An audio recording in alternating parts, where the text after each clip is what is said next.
श्रावण के महीने में अगर एक जल की बूंद भी आप शिव को चढ़ा रहे हो तो उसका फल कितना है वो देखिए।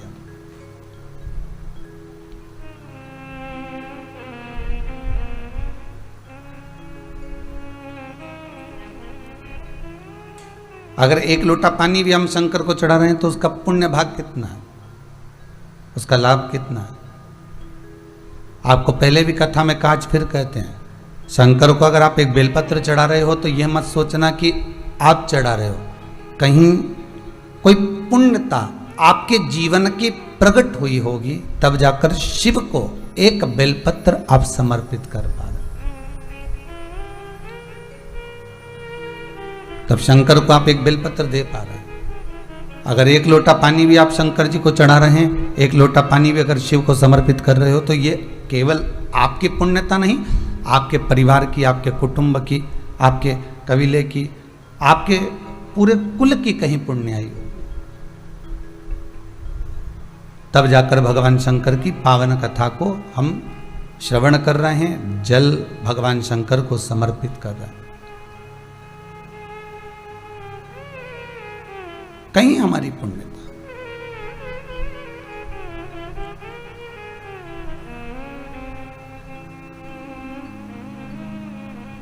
कितना सुंदर लिखा है गर्ग संहिता के अंतर्गत, मुख से हर हर महादेव निकल जाना, या मुख से ओम नमः शिवाय निकल जाना, या श्री शिवाय नमस्तुभ्यम का स्मरण निकल जाना, या राम या कृष्ण का नाम निकल जाना।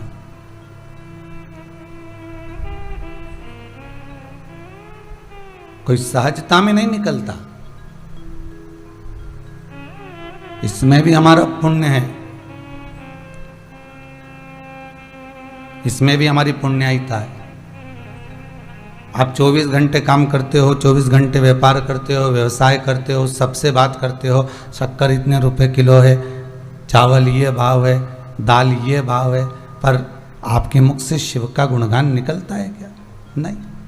सुबह घर से निकले तब भगवान का भले स्मरण कर कर निकल गए, शाम को भले घर पहुंचे तब भले आपने शिव का गुणगान कर लिया, पर दिन भर तो आपसे मुख से भगवान का नाम नहीं निकलेगा ना।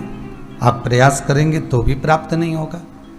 वो तो शिव करुणा सागर की कभी कभी कृपा ऐसी हो जाती है कि दिन भर मुख से श्री शिवाय नमस्तुभ्यम का स्मरण निकलता रहता।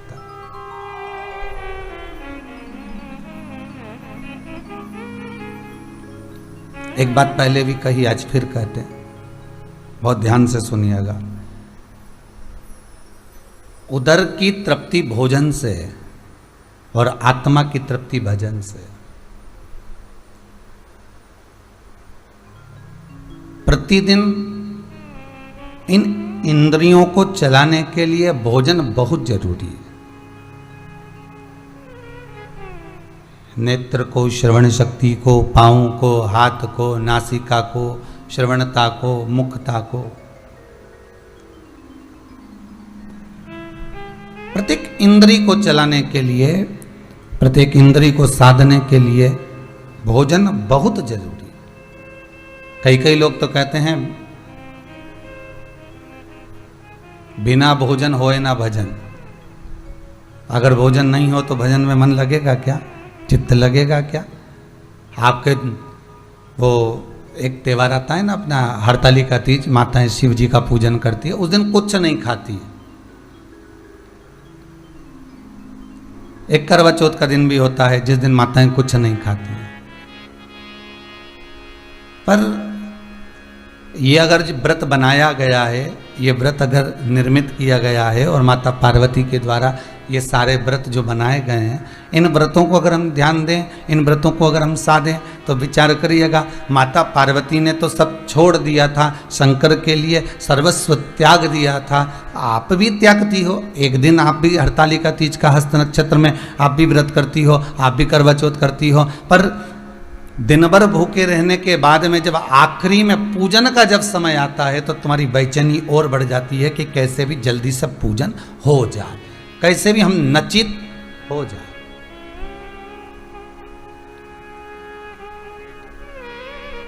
कैसे भी एक बार ये पूजन संपूर्ण हो जाए और हम फ्री हो जाएं और बाबा की ऐसी कृपा हो जाए कि हमारी पूजन भगवान स्वीकार कर ले।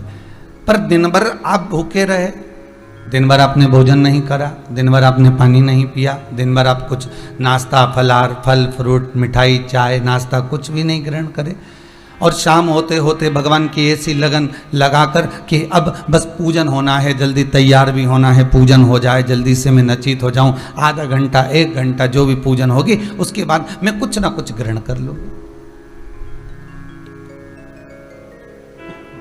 उसके बाद मैं कुछ ना कुछ पा लूँ।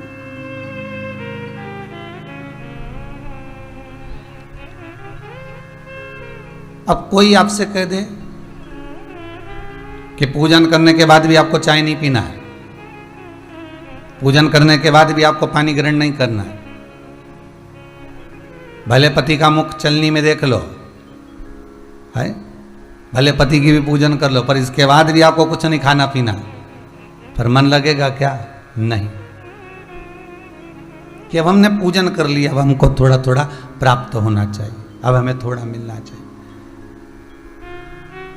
उदर की तृप्ति भोजन से, बार बार उमड़ उमड़ कर आता है कि मुझे चाय पी लेना चाहिए, पूजन हो गई है, हरतालिका तीज का थोड़ा सा पूजन हो गया है तो मुझे चाय पी लेना चाहिए, मुझे थोड़ा सा ये भाग ग्रहण कर लेना चाहिए, मुझे प्रसाद ले लेना चाहिए, मुझे कुछ पा लेना चाहिए।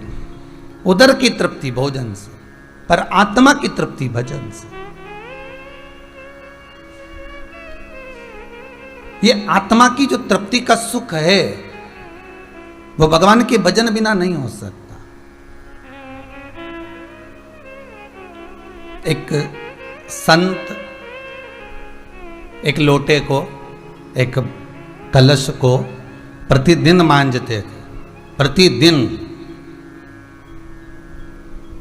और खूब अच्छे से मांजते, और लोटा चमकता भी था खूब जोरदार। आप किसी बर्तन को रोज मांजोगे तो चमकेगा कि नहीं चमकेगा? अरे बोलो तो, जितने आस्था पर कथा सुन रहे हो, जितने फेसबुक यूट्यूब पर श्रवण कर रहे हो, दिल से तो बोलो। बर्तन को अगर रोज मांजोगे तो चमकेगा, प्रतिदिन मांजोगे तो चमकेगा, चाहे वो चांदी का हो, पीतल का हो, एल्युमिनियम का हो, कांसे का हो, स्टील का हो, उस बर्तन को अगर आप रोज मांज रहे हो तो वो चमकेगा प्रतिदिन। अब शिष्य बोला, गुरुदेव या आप क्या करते रहते हो, रोज बर्तन मांजते हो, रोज कलश मांजते हो, रोज रोज मांजने की क्या जरूरत है? जिस दिन अगर काम में लेना है कि आज हमको पानी चढ़ाने जाना है या आज हमको भगवान का स्नान करने जाना है, तो उसी दिन इस पात्र को क्यों नहीं मांजते?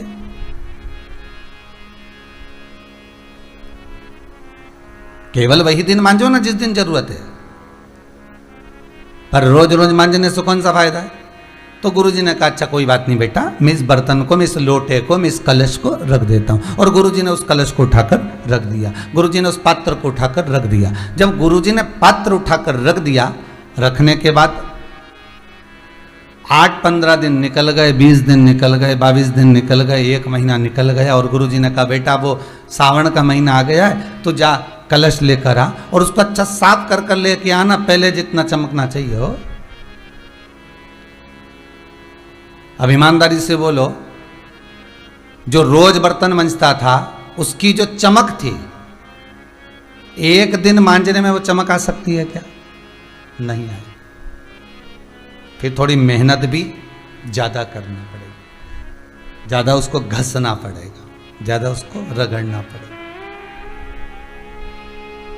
फिर भी चमक आ जाए तो बड़ी मुश्किल की बात है। चमक नहीं आई। गुरुजी के पास में आया, गुरुदेव ने कहा, बेटा ये तो पहले जैसा तो चमक ही नहीं रहा। चेला बोला, गुरुजी 1 महीने से रखा भी तो था, अब जब 1 महीने से रखा हुआ है तो वो चमकेगा कैसे? तो गुरुजी बोले, वही तो मैंने तुझसे कहा था कि रोज रोज मांजेंगे तो चमक बनी रहेगी और वो चमकता रहेगा। शिव महापुराण की कथा भी यही कहती है, रोज रोज शिव महापुराण की कथा यदि आप श्रवण करते रहोगे तो संसार सागर में चमकते रहोगे। ये शिव कथा है, ये शंकर की कथा। इस आत्मा को परमात्मा से मिलाने का एक तरीका शंकर का अनुमोदन है।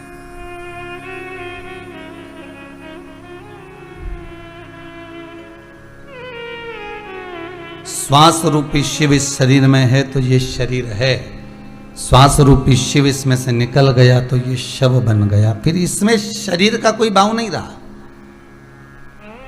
फिर केवल एक शव है।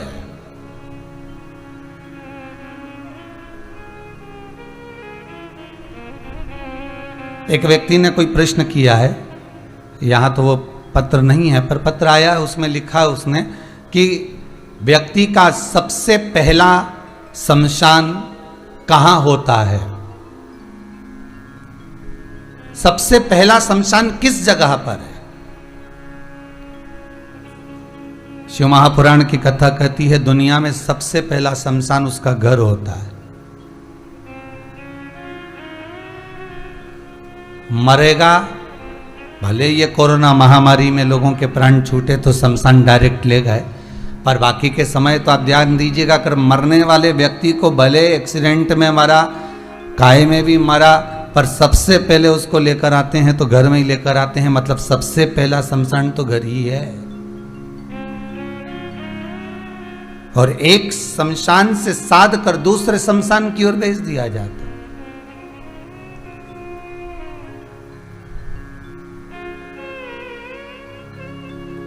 इस शमशान में, जो घर का शमशान होता है ना, इसमें समय को भस्म किया जाता है, और उस शमशान में जब बांध कर ले जाते हैं तो उसमें शरीर को भस्म किया जाता है। दोनों में कोई अंतर नहीं। यहां हमारा समय भस्म हो रहा है, हम हमारे परिवार में रहकर काका, नाना, बुआ, फूफा, मामा, मामी, चाचा, चाची, बुआ, बहन, जमाई, बेटी, पोता, पोती, नाती, पंती, इन सब में अपना समय हम गंवा रहे हैं। इसमें हम अपने समय की आहुतियां दे रहे हैं, इसमें हमारे समय को हम भस्म कर रहे हैं। और जब आखिरी में कुछ भी नहीं रहता, तब इस शरीर में जब कुछ बचा ही नहीं है, समय पूर्ण तरह से जब भस्म हो जाता है, तब इस शरीर को बांधकर दूसरी जगह भेज दिया जाता है कि अब वो शरीर उस शमशान में जाए।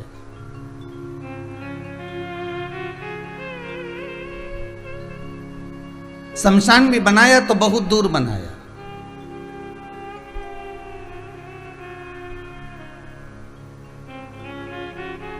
एक बार किसी संत से पूछा गया इतनी दूर शमशान बनाने का फायदा कौन सा है, कारण क्या है? संत ने कहा उसका एक कारण है कि जब मुर्दे को घर से लेकर आएंगे, शमशान जब दूर बनाया जाता है, मुर्दे को जब लेकर जाया जाता है, उस समय पर जितने लोग मुर्दे को उठाकर चलते हैं, कम से कम राम नाम लेते हुए तो चलते हैं।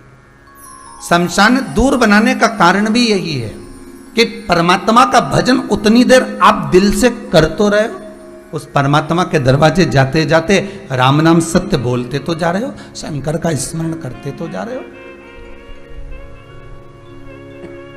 शिव नाम लेते हुए तो जा रहे हो। और जितनी देर आप राम नाम लें, शिव नाम लें, कृष्ण नाम लें, भवानी का नाम लें, दत्त का नाम लें, आपकी मर्जी पड़े जिसका आप नाम लें, जितनी देर ले रहे हैं समझ लेना उतनी देर आप इस मन रूपी लोटे को, इस आत्मा रूपी कलश को अच्छे से मांझ रहे हो, साफ कर रहे हो।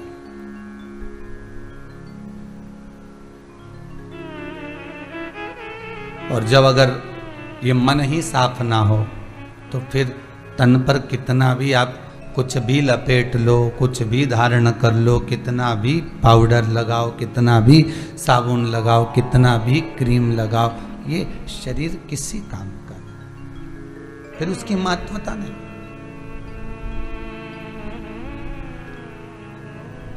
भगवान कभी इस शरीर को देखकर प्रसन्न नहीं होता। भगवान अगर प्रसन्न होता है तो केवल ये मन, ये आत्मा, ये चित्त वृत्ति देखकर प्रसन्न होता है। आपका भाव क्या है? आपकी चित्त वृत्ति क्या कर रही है?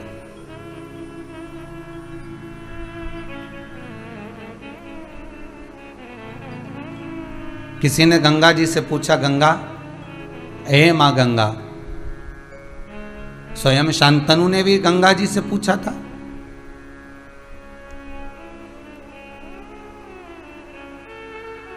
वो राजा शांतनु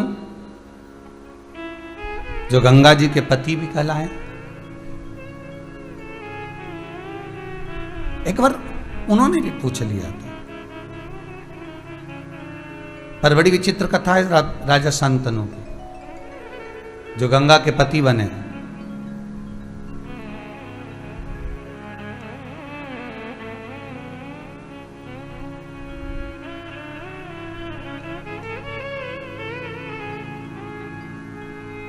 बड़ी विचित्र है महाराज, जो गंगा के पति बने हैं। जरा विचार करिएगा राजा शांतनु पर। एक जरा सी गलती, मात्र छोटी सी एक गलती,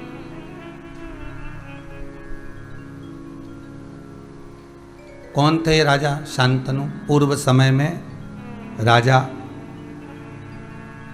महाभीष्म। एक गलती हो गई जो पृथ्वी पर आकर मनुष्य बन गए। पहले भी मनुष्य थे, पर क्रम क्या था इनका ये देख लीजिए कि खूब भजन करना।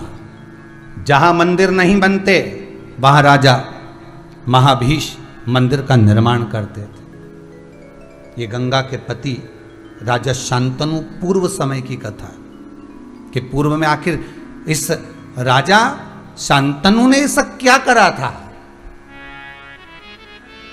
राजा शांतनु ने ऐसा किया क्या था जो गंगा के पति बन गए?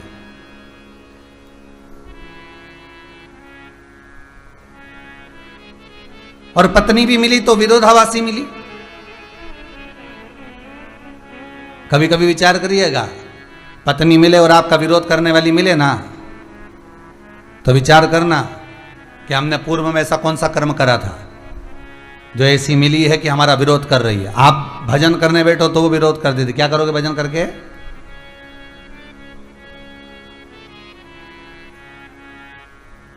ज्यादा परिवार में खर्च कर दो तो बोल देगी। ये भाई बंधुओं में खर्च कर कर क्या करोगे? दिन भर लूटा करते हैं, रहने दो, बहुत कर लिया तुमने। विरोधाभासी। चार दोस्त लोग भोजन कर रहे हैं, उनकी धर्म पत्नियां भी बैठी हुई हैं, और पति ने अगर बिल दे दिया, पैसा जमा कर कर आ गया, या कचौड़ी समोसा पूड़ी भजिया उसका बिल दे दिया, तो विरोधाभास। तुम्हें क्या जरूरत है? तुम क्यों दे रहे हो? तुम्हें ही क्या पड़ी है जो सारा बिल तुम चुकाए जा रहे हो? विरोधाभास।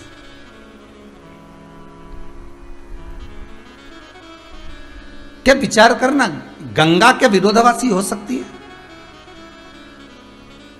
पर राजा शांतनु के कारण गंगा को भी विरोधाभास करना पड़ा। गंगा को भी कहना पड़ा विवाह के समय पर, सुनो राजा शांतनु, मैं तुमसे विवाह करने को तैयार हूं, मना नहीं, पर बात एक इतनी सी है कि आप मुझसे कोई प्रश्न नहीं करोगे और मुझे किसी कार्य के लिए टोकोगे नहीं। ना तो तुम प्रश्न करोगे और ना तुम मुझे रोकोगे, ना तुम मुझे टोकोगे। मेरा मन, मैं जो करना चाहूंगी मुझे करना पड़ेगा, और मेरे मन के अनुसार मैं कुछ भी कर सकती हूं। मेरे मन के अनुसार बहुत कुछ मुझे करना होगा, बस प्रश्न मत करना, और ना मुझे रोकना ना मुझे टोकना। और वही हुआ था। गंगा जी के जितने बच्चे होते थे गंगा पानी में बहा कर आ जाती थी, और राजा शांतनु रोक नहीं पाते थे। विरोधाभासी थी। कारण क्या था? क्या मेरी गंगा महारानी विरोधाभासी हो सकती है? नहीं। किसी एक व्यक्ति के कारण गंगा को भी विरोधाभास करना पड़ा। कितना दानी थे महाराज पूर्व में राजा शांतनु। राजा महाभीष्म जिनका नाम था पूर्व समय में, राजा शांतनु का नाम था राजा महाभीष्म। और यह महाभीष्म इतना दान करते, इतना पुण्य करते, इतना सत्कर्म करते, इतना भजन करते। कहीं मंदिर नहीं, मंदिर बनवा दिया। कहीं तालाब नहीं, तालाब बनवा दिया। कहीं कुआं नहीं, कुआं बनवा दिया। कहीं बावड़ी नहीं, बावड़ी बनवा दी। जहां मन करता उनका पुण्य करने का, दान करने का, सत्कर्म करने का, जहां मन होता वहां कर देते थे।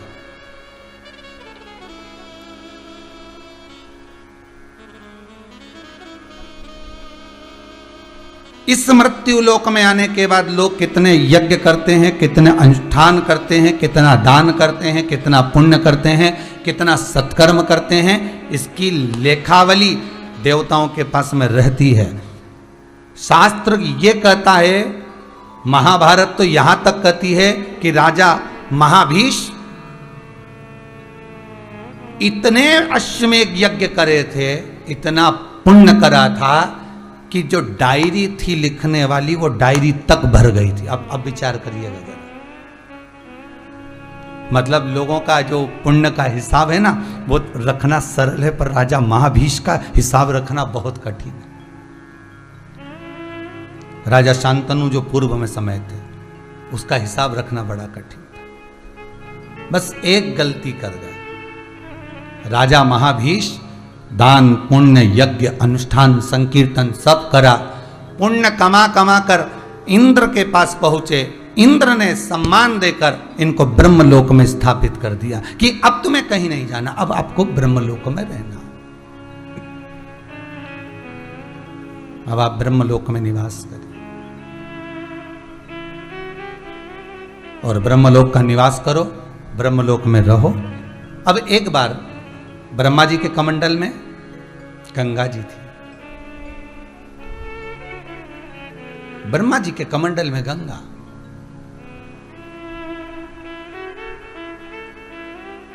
और ब्रह्मदेव के कमंडल में जो गंगा विराज रही थी, उसने सुंदर कन्या का रूप रखकर, सुंदर स्त्री का रूप रखकर, इतनी सुंदर वस्त्र धारण कर कर, आभूषण को पहनकर मां गंगा जैसे ही कमंडल से बाहर निकलकर जाने लगी, इतने में जैसे गंगा निकली और गंगा कमंडल से निकलकर जा रही थी, निकलते समय पवन का वेग चला, और पवन का वेग चला तो गंगा मैया का जो साड़ी का पल्लू था, जो एक वस्त्र था, वो थोड़ा सा उड़ा,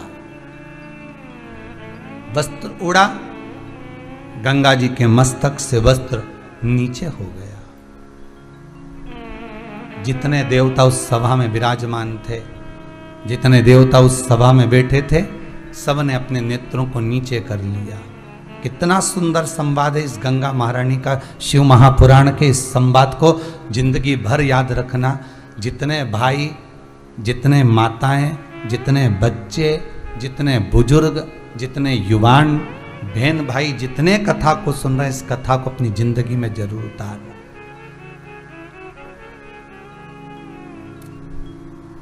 पहले भी कहा, बार बार कहा है, अंधों को देखकर कभी नहीं हंसना, शरीर से विकलांग को देखकर कभी नहीं हंसना। कोई बहुत गरीब हो गया उसको देखकर ना हंसी है, कोई दरिद्रवान हो गया उसको देखकर ना हंसी है, कोई दुर्बल हो गया उसको देखकर ना हंसी है, कोई शरीर से बहुत मोटा हो गया उसको देखकर ना हंसी है, कोई कैसा हो गया उसको देखकर हमें नहीं हंसना। क्योंकि शास्त्र कहता है, गरुड़ पुराण में स्पष्ट कहा गया कि मनुष्य का एक जन्म जिस पर वो हंसा है, वैसा ही जन्म उस मनुष्य को एक बार लेना पड़ता है इस मृत्यु लोक में आकर। किसी की संतान नहीं है उसको देखकर नहीं हंसना साहब। कई हमारे यहाँ 8 साल संतान नहीं, हमारे यहाँ 10 साल, हमारे यहाँ 15 साल, हमारे यहाँ 20 साल नहीं हुए, अब उसको देखकर मुस्कुराना नहीं, हंसना नहीं।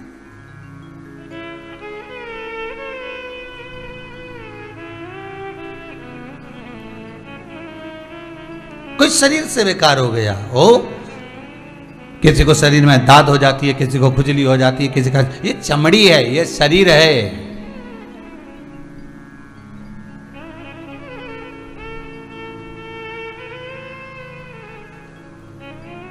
किसी का भरोसा नहीं है महाराज, कितना सवारोगे उसको, हो सकता है उसको देखकर कोई हंस दिया, कोई मुस्कुरा दिया, कोई कुर्सी पर बैठा है, कुर्सी का पाया टूट गया, कुर्सी है, बैठे हो, टूट गया, गिर गया, वहीं पर खड़े हुए लोग हंस दिए, मुस्कुरा दिए। याद रखिएगा, ये सारा आपको इसी मृत्यु लोक में, इसी शरीर में भोगना है, कोई दूसरा नहीं।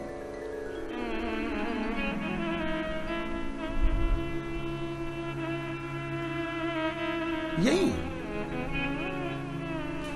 इसी जगह पर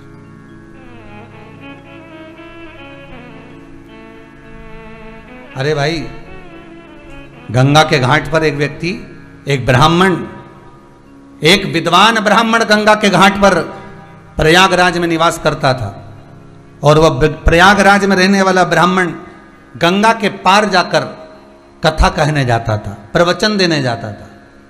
जब वो प्रवचन देकर आता था तो उसको एक बार आवाज सुनाई दी, भैया रुको, भैया, ए पंडित जी, थोड़ा सा रुक जाओ, थोड़ा प्रवचन हमको भी दे जाओ, थोड़ा सा ज्ञान हमको भी दे जाओ, थोड़ी कथा हमको भी सुना जाओ। उसने आवाज लगाई। इसने पलट कर देखा, ब्राह्मण ने कोई दिख नहीं रहा। ब्राह्मण पलट कर देख रहा है तो कोई नजर नहीं आ रहा। ब्राह्मण चले गया। दूसरे दिन फिर गया, फिर आवाज आई, फिर कोई बोला, भैया रुक जाओ, पंडित जी थोड़ा सा ज्ञान हमको दे जाओ। पंडित जी ने देखा आखिर ये रोज रोज कौन बोलता है। पंडित जी का ध्यान गया तो एक मगर बैठा हुआ था और वो मगर चिल्ला कर कह रहा था, पंडित जी आप मेरी ओर देखो, मैं मगर की योनि में हूं, मैं बोल सकता हूं, मुझे ये वर प्राप्त है, मेरा निवेदन स्वीकार करोगे? आप इतनी दूर कथा वाचने जाते हो, इतनी दूर आप प्रवचन देने जाते हो, मां दक्षिणा कितनी मिलती है? तो इतने में पंडित जी ने कहा, मैं क्या को दक्षिणा बताऊं तेरे को? नहीं, दक्षिणा कितनी मिलती है तो बोलो। पंडित जी ने बोला तुरंत, एक सिक्का मुझे प्राप्त होता, एक मुद्रा मुझे प्राप्त होती। एक सिक्का मिलता है ना आपको? हाँ। मगर बोला एक सिक्का, एक मुद्रा मैं आपको दूंगा, आप इतनी दूर प्रवचन देने जाते हो, उसकी जगह प्रवचन मुझे दे दो। ठीक है। पंडित जी तो बड़े खुश हो गए, इतनी दूर नाव से जाओ, पैसा लगाओ, उसकी जगह यहीं की यहीं मुद्रा मिल रही, यहीं की यहीं सिक्का मिल रहा। पंडित जी ने उस मगर को प्रवचन देना चालू कर दिया। मगर रोज एक सिक्का सोने का निकाल कर दे देता और सोने का सिक्का पंडित जी लेते घर चले जाते। आज मगर के मन में कथा सुनते सुनते ज्ञान उपज गया और ज्ञान उपजा तो मगर ने विचार करा कि मेरे में जो ज्ञान प्राप्त हुआ ये पंडित जी के द्वारा प्राप्त हो गया। पंडित जी से कहा, पंडित जी अब मेरा मन होता है कि मैं इस गंगा से त्रिवेणी तक जाऊं और त्रिवेणी में गोता लगाकर अपने जीवन को अब समाप्त कर दूं। अब मेरे जीवन में कुछ नहीं बचा, मैंने कथा सुन ली, प्रवचन सुन लिया, सब कुछ प्राप्त कर लिया, अब मुझे यहां नहीं रहना, अब मैं गंगा छोड़कर त्रिवेणी में जाकर अपने शरीर को छोड़ूंगा। पर मेरा एक मन है, जिस घड़े में से मैं सिक्का निकाल कर लाता था वो घड़ा मैं आपको देना चाहता हूं, आप उस घड़े को रख लीजिए, जिससे आप आनंद पाएंगे। पंडित जी तो खुश हो गए, भले कथा नहीं करना पड़े, भले प्रवचन नहीं करना पड़े, पर घड़ा तो मिल गया नहीं सोने से भरा हुआ। पंडित जी ने घड़ा लिया, लाओ जरा ला के दो। पंडित जी को घड़ा दिया। पंडित जी इतने खुश होकर, इतना ठाका लगाकर, मुस्कुराकर जाने लगे, अब ये जाए त्रिवेणी नहाए और मैं घड़ा लेकर जाऊं। और पंडित जी घड़ा लेकर जैसे ही जाने लगे, इतने में मगर खूब तेज ठाका लगाकर हंसा। जैसे ही हंसा तो पंडित जी ने पूछ लिया कि तू हंस क्यों रहा?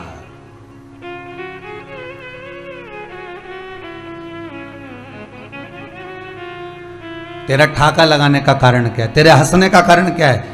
तेरे मुस्कुराने का कारण क्या है? तो इतना हंस क्यों रहा है? उसका क्या कारण है? मगर बोला, मैं नहीं बताऊंगा।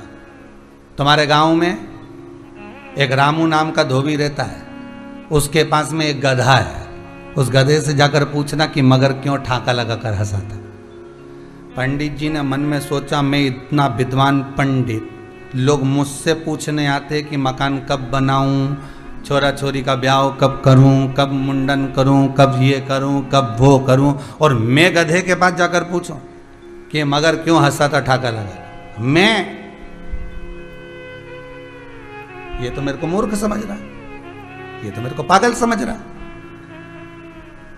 पंडित जी ने नहीं पूछा। फिर भी एक बार सामने से रामू जब जा रहा था धोबी और उस गधे के साथ जा रहा था, तो पंडित जी ने देखा आज पूछ ही लो। अब मन में बात तो खटके ना, किसी की बात अब सुन लो, सुनने के बाद मन में तो खटके, रात की नींद नहीं आए, जब तक उसकी पता नहीं लगा लो तुम कि आखिर सही है कि गलत है, तो जब तक तो तुम्हें नींद नहीं आने वाली। बड़ी मुश्किल से खटक गया और ऐसा खटका, पंडित जी ने रोक लिया उस रामू के उस गधे को और गधे से पूछा, ए गधे, मुझे ये बता कि वो मगर मुझे देखकर हंसा क्यों? जब मैं घड़ा लेकर चला तो मुझे देखकर क्यों हंसा? तब उस गधे ने कहा, वो मगर बड़ा समझदार है, उसको मालूम है कि मैं गधे की योनि क्यों पाया। तो पंडित जी बोले तू गधा क्यों बना, तेरी सुना दे ला।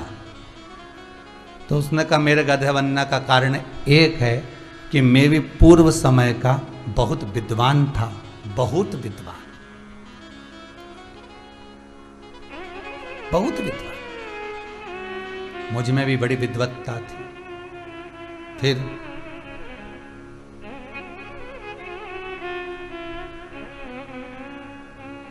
मैंने भी बड़ी विद्वत्ता प्रदान करी लोगों को, दुनिया के लोगों को मैंने भी बहुत ज्ञान दिया, खूब प्रवचन दिया, खूब कथा कही, खूब बोला मैं। तो इतने में पंडित जी बोले तू गधा क्यों बना वो तो बता। तो के वही तो बता रहा हूं, मैं भी बहुत विद्वान था, मैं भी प्रवचन दिया, मैं भी कथा किया, मैंने भी खूब ज्ञान दिया, खूब ज्ञान दिया। एक बार मेरे को भी कलश मिल गया, घड़ा मिल गया, जिसमें खूब रतन मिल गए, सोना चांदी मिल गया, मैं लेकर आ गया, मैं भी लेकर आ गया।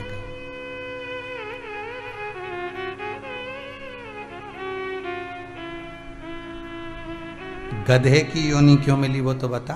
बस कारण इतना सा हुआ कि जो ज्ञान मैंने दुनिया को दिया वो मैं अपने में नहीं उतार पाया, इसलिए गधे की योनि को पा गया।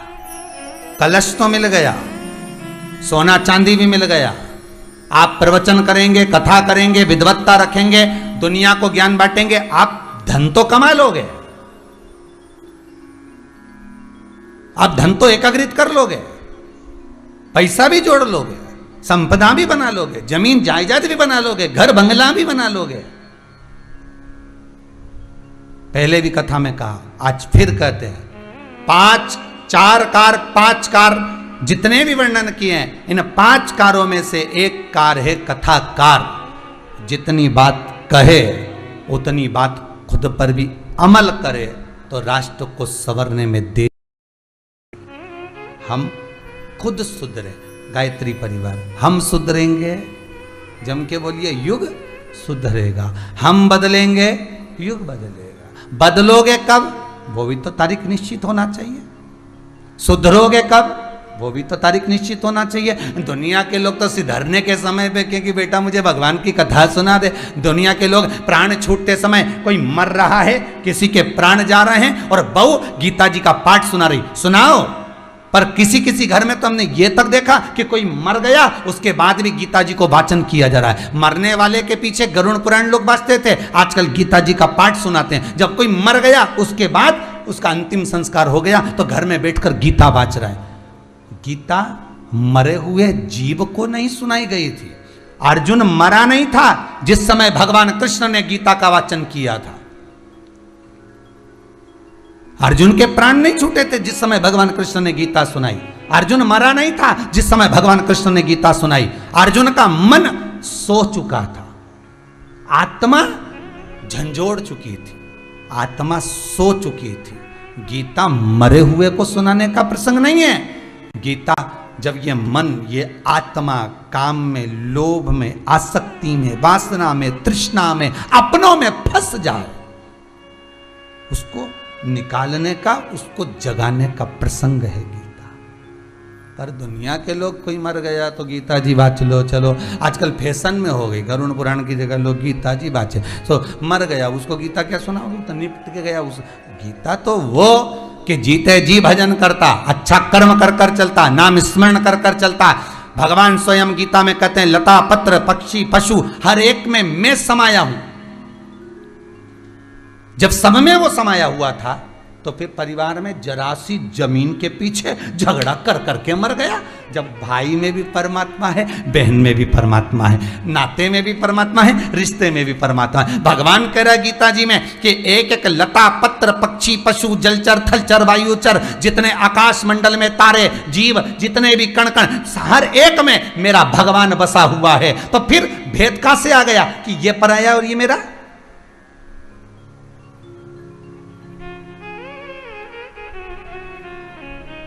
जेठानी के बच्चे को अगर चाय बना कर दी, कम दूध की दे दी, खुद के बच्चे को चाय बना कर दी, ज्यादा की दे दी। दुकान पर खुद का बेटा आया, निकाल कर 500 का नोट दे दिया, और भाई का बेटा आया, निकाल के 100 रुपए दे दिए। ये भेद कहां से आया? अरे सीधी सीधी प्रसंग है, तुझ में रब दिखता है यारा, मैं क्या करूं? हर एक में अगर भगवान बसा हुआ है, गीता के शब्दों पर अगर हम चले, हर एक में परमात्मा अगर बसा हुआ है, हर एक के भीतर अगर परमात्मा समाया हुआ है, तो हमारे भीतर ये कपट, हमारे भीतर ये छल, हमारे भीतर ये बेईमानी कहां से आ सकती?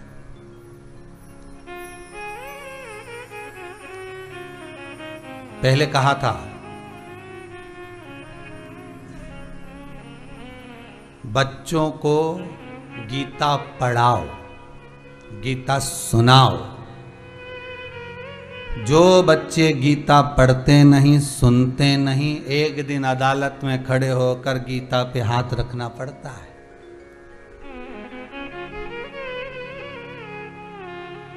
जिनने पढ़ी नहीं, जिनने सुनी नहीं, वो करेंगे क्या?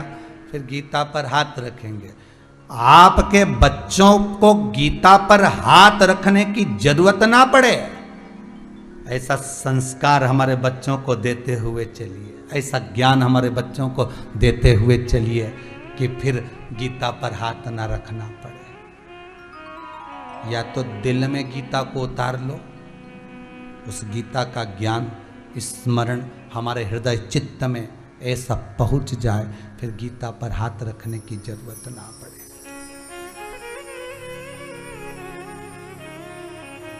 भगवत गीता की बात चल रही, नहीं तो तुम पड़ोसन गीता की बात कर लो। तुम्हारा क्या भरोसा? सुनने वाले बड़े चतुर चतुर होते हो कि गुरुजी बोले हैं गीता को हृदय में उतार लो। अब इनकी चित्तवृत्ति में कौन सी गीता बैठी अभी कौन जाने। यहां जो गीता चल रही है, श्रीमद् भगवत गीता की बात चल रही हो, चित्तवृत्ति में उतारिए, हृदय में उतारिए, श्रवण शक्ति में उतारिए। जरूरत नहीं। क्यों मिला? ये गधे की योनि क्यों प्राप्त हुई? ये गधे की योनि हमें क्यों प्राप्त हुई? उसका कारण केवल इतना सा है कि हम अपने जीवन में जो बोले वो उतार नहीं सके। बर्तन को सबसे ज्यादा कहां से मांजना चाहिए? बोलो, बाहर से कि अंदर से?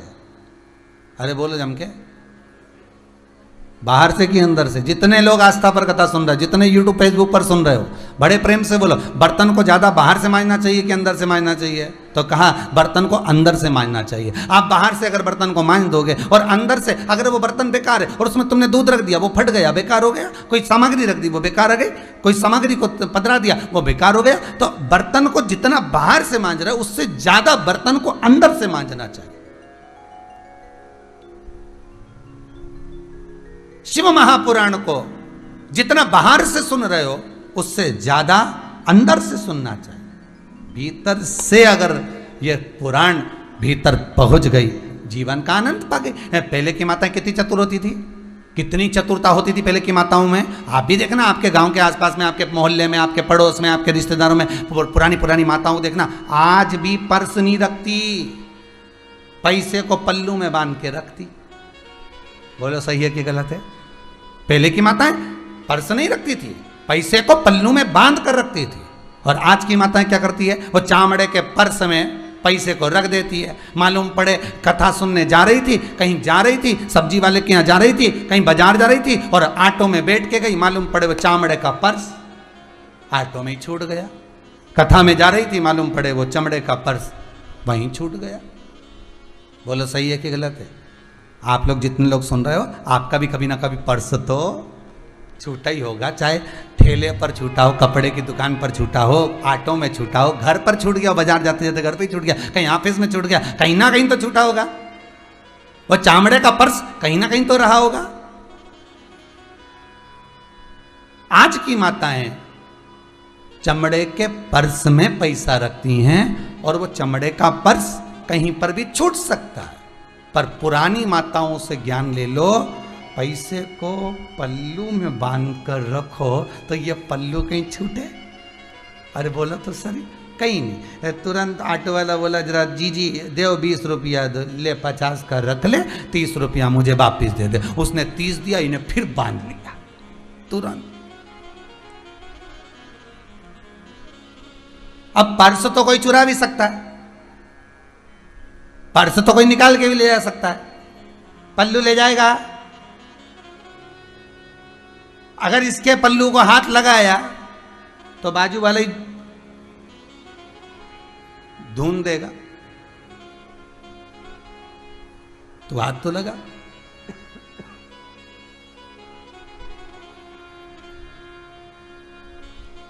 पल्लू में पैसे, बस इतनी समझदारी हमको भी रखना है। ये शिव महापुराण की कथा को इस चमड़े के पर्स में नहीं रखना है। काहे में? चमड़े के पर्स में बिल्कुल मत रखो, क्योंकि ये चामड़े का पर्स तो यहीं छूट जाएगा। पल्लू आत्मा, पल्लू क्या है? ये आत्मा। इस शिव पुराण को इस आत्मा में संजो कर रखो तो उस परमात्मा तक चली जाएगी। ये आत्मा जाएगी, चमड़े का पर्स नहीं। चमड़े का पर्स तो यहीं छूटने वाला है। केवल ये आत्मा, केवल ये जीव उस परमात्मा के दरवाजे तक जाएगा। और जब आत्मा जाएगी तो पल्लू खोलकर, कभी भी उसने कहा तुम्हारे पास में कोई पुण्य है? क्या पुण्य है? हमने आस्था चैनल पर शिव महापुराण की कथा सुनी थी, लो तुम सुनो। कितनी कथा सुनी, बूढ़े परिवार ने एक कराई, फिर चंडीगढ़ वाले ने कराई थी, फिर सोमानी ने कराई थी, फिर उसने कराई थी, फिर उसने तू बता यमराज कितनी चाहिए तेरे को, बोल। हमारे पास तो बहुत सारी धरी है, पूरा पल्लू भर के ला, पूरा पल्लू भर। तू तो बोल दे तुझे कितना चाहिए।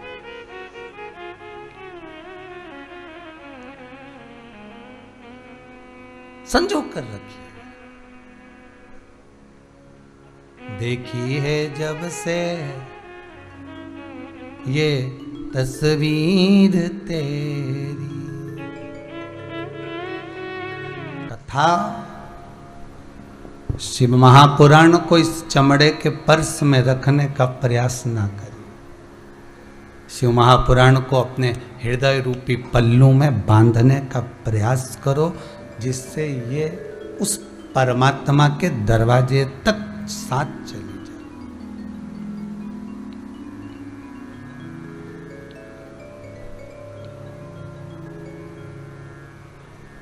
परमात्मा के द्वार तक साथ जाए। कथा कर रही है, महाभीष ने एक गलती कर दी, सबने नेत्र नीचे झुका लिए जिस समय पर गंगा मैया का पल्लू सरका, सबने शीश झुका, पर केवल एक था जो मनुष्य की देह छोड़कर ब्रह्मलोक में निवास कर रहा था।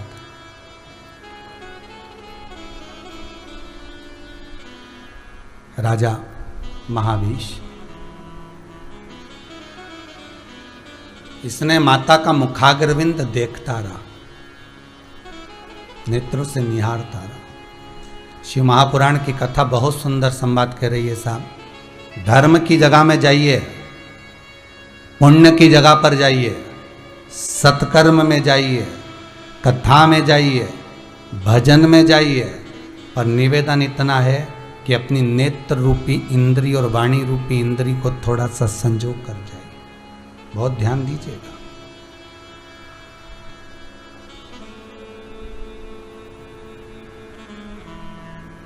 धर्म को धंधा मत बनने देना।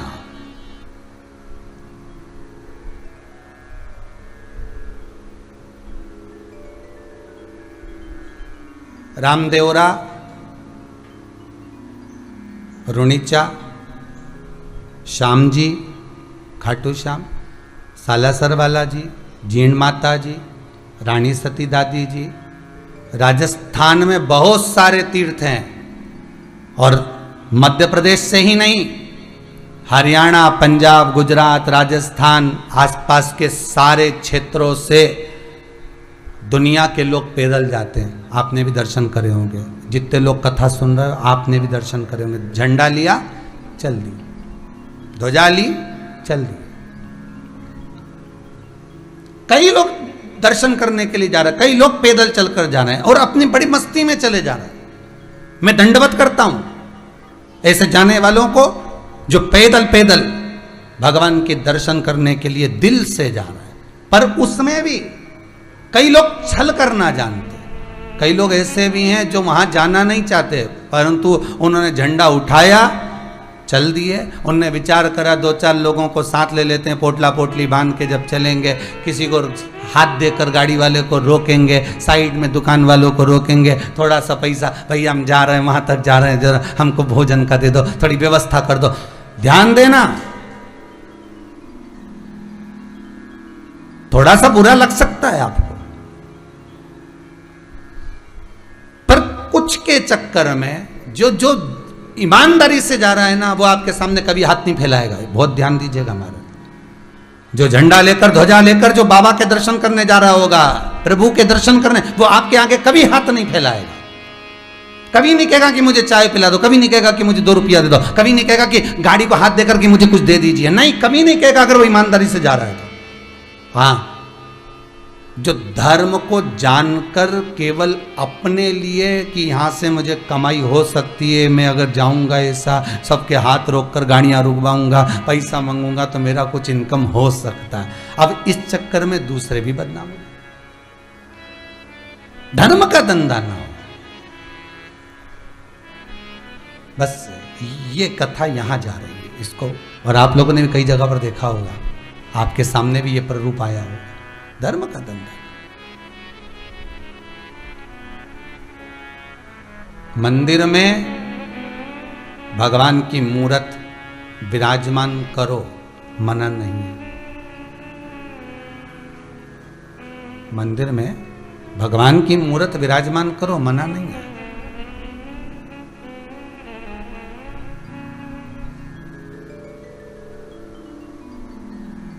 पर उस मंदिर में भगवान की मूर्त विराजमान करना केवल सेवा के लिए, केवल भगवान को अपने हृदय में बिठाने के लिए, भगवान से लाड लड़ाने के लिए, भगवान को पाने के लिए और भगवान के हो जाने के लिए, धन के लिए नहीं।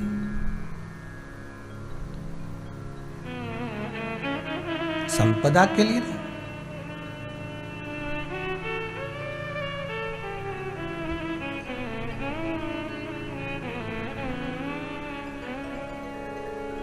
आप यदि उस परमात्मा के हो गए, आप उस परमात्मा के हो गए।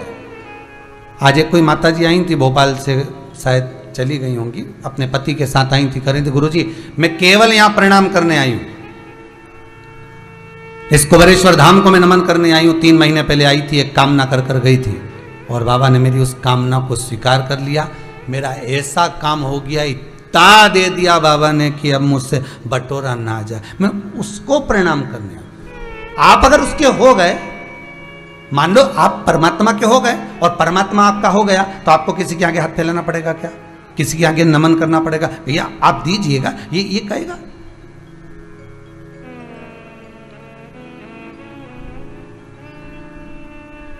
एक बार अगर मेरे शंभू ने, एक बार मेरे कुबेर भंडारी ने, एक बार मेरे शंकर ने अगर आपका हाथ पकड़ लिया तो विश्वास मानकर चलना, दुनिया के किसी व्यक्ति के तुम्हें पांव पकड़ने की जरूरत नहीं पड़ेगी। अगर शिव ने हाथ पकड़ा है, अगर मेरा औगड़दानी, मेरा त्रिकालदर्शी, मेरा कैलाशी, मेरा शंभू, मेरा शंकर अगर तुम्हारा हाथ पकड़ा है, दुनिया की किसी ताकत के आगे आपको पांव पकड़ने की जरूरत नहीं पड़ेगी। बस उसका हाथ, उसका साथ और उस परमात्मा का नाम श्री शिवाय नमस्तुभ्यम मंत्र, चाहे ओम नमः शिवाय मंत्र हो, चाहे महामृत्युंजय मंत्र हो, चाहे शंकर का अनुमोदन हो, उसका स्मरण बस करते हुए चलना, उसका साथ पकड़कर चलना, फिर कहीं नहीं झुकने देगा, ये पक्का। जब मेला आता है ना, जब तुम्हारे घर के वहां पर बहुत बढ़िया जोरदार बैंड बाजे निकले, खूब भीड़ हो रही हो, खूब जोरदार मेला भराया हुआ, खूब मेला भराया हुआ, और छोटा सा बच्चा है, छोटा सा बच्चा है, उस छोटे से बच्चे को मेला नहीं दिख रहा, तो पिताजी क्या करेंगे? जम के बोलिए जरा, पिता क्या करेंगे? उसको गोदी में ले लेंगे, गोदी में लेंगे, कंधे पे बिठाएंगे, कंधे बिठा कर ऊंचा कर उसको मेला दिखाएंगे, उसको सब कुछ। भगवान भी ऐसा ही है। हर जगह पर आपके दुख में, सुख में, परेशानी में, कष्ट में आप अगर परमात्मा को पिता मानते हो, शंकर को दादा मानते हो, शिव का अनुमोदन कर कर चलते हो, शिव को पिता मानकर चलते हो, शंकर को अगर पिता मानकर चल रहे हो, शंकर का अनुमोदन कर कर चल रहे हो, शिव का स्मरण कर कर चल रहे हो, शिव का नाम जाप कर कर चल रहे हो, तो ये विश्वास रखना, कितनी भी भीड़ हो, तुम्हारे साथ में तुम्हारा जगत का पिता जगदीश्वर मेरा शिव चल रहा है, विश्वनाथ चल रहा है। जगत की भीड़ में अगर तू घूमने की ऐसी कतार में आ गया कि ये खो जाएगा, इसको कष्ट बहुत आ गया है, तो विश्वास रखना मेरा शंकर तुझे कब गोदी में उठा लेगा और कब मेले का दर्शन करा देगा, तुझे भी जान नहीं पाएगा। कब शंकर गोदी में उठा ले, कब शिव अपनी गोदी में उठाकर तुझे इस संसार का दर्शन करा दे, कब?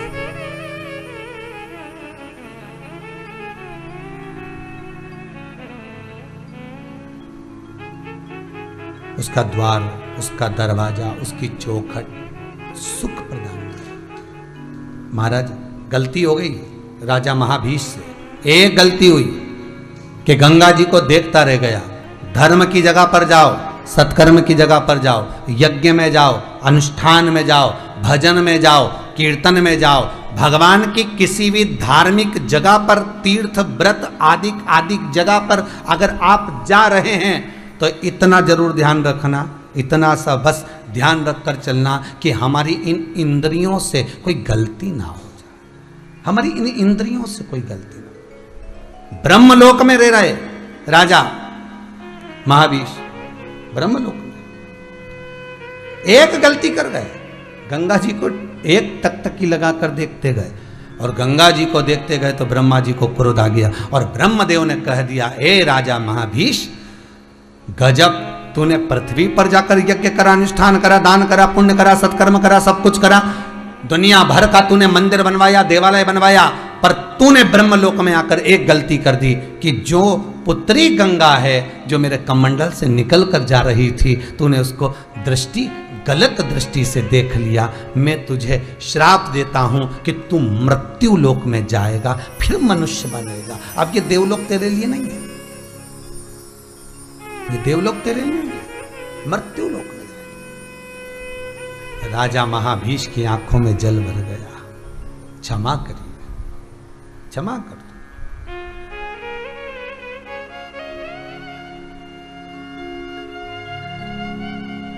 क्षमा करिए।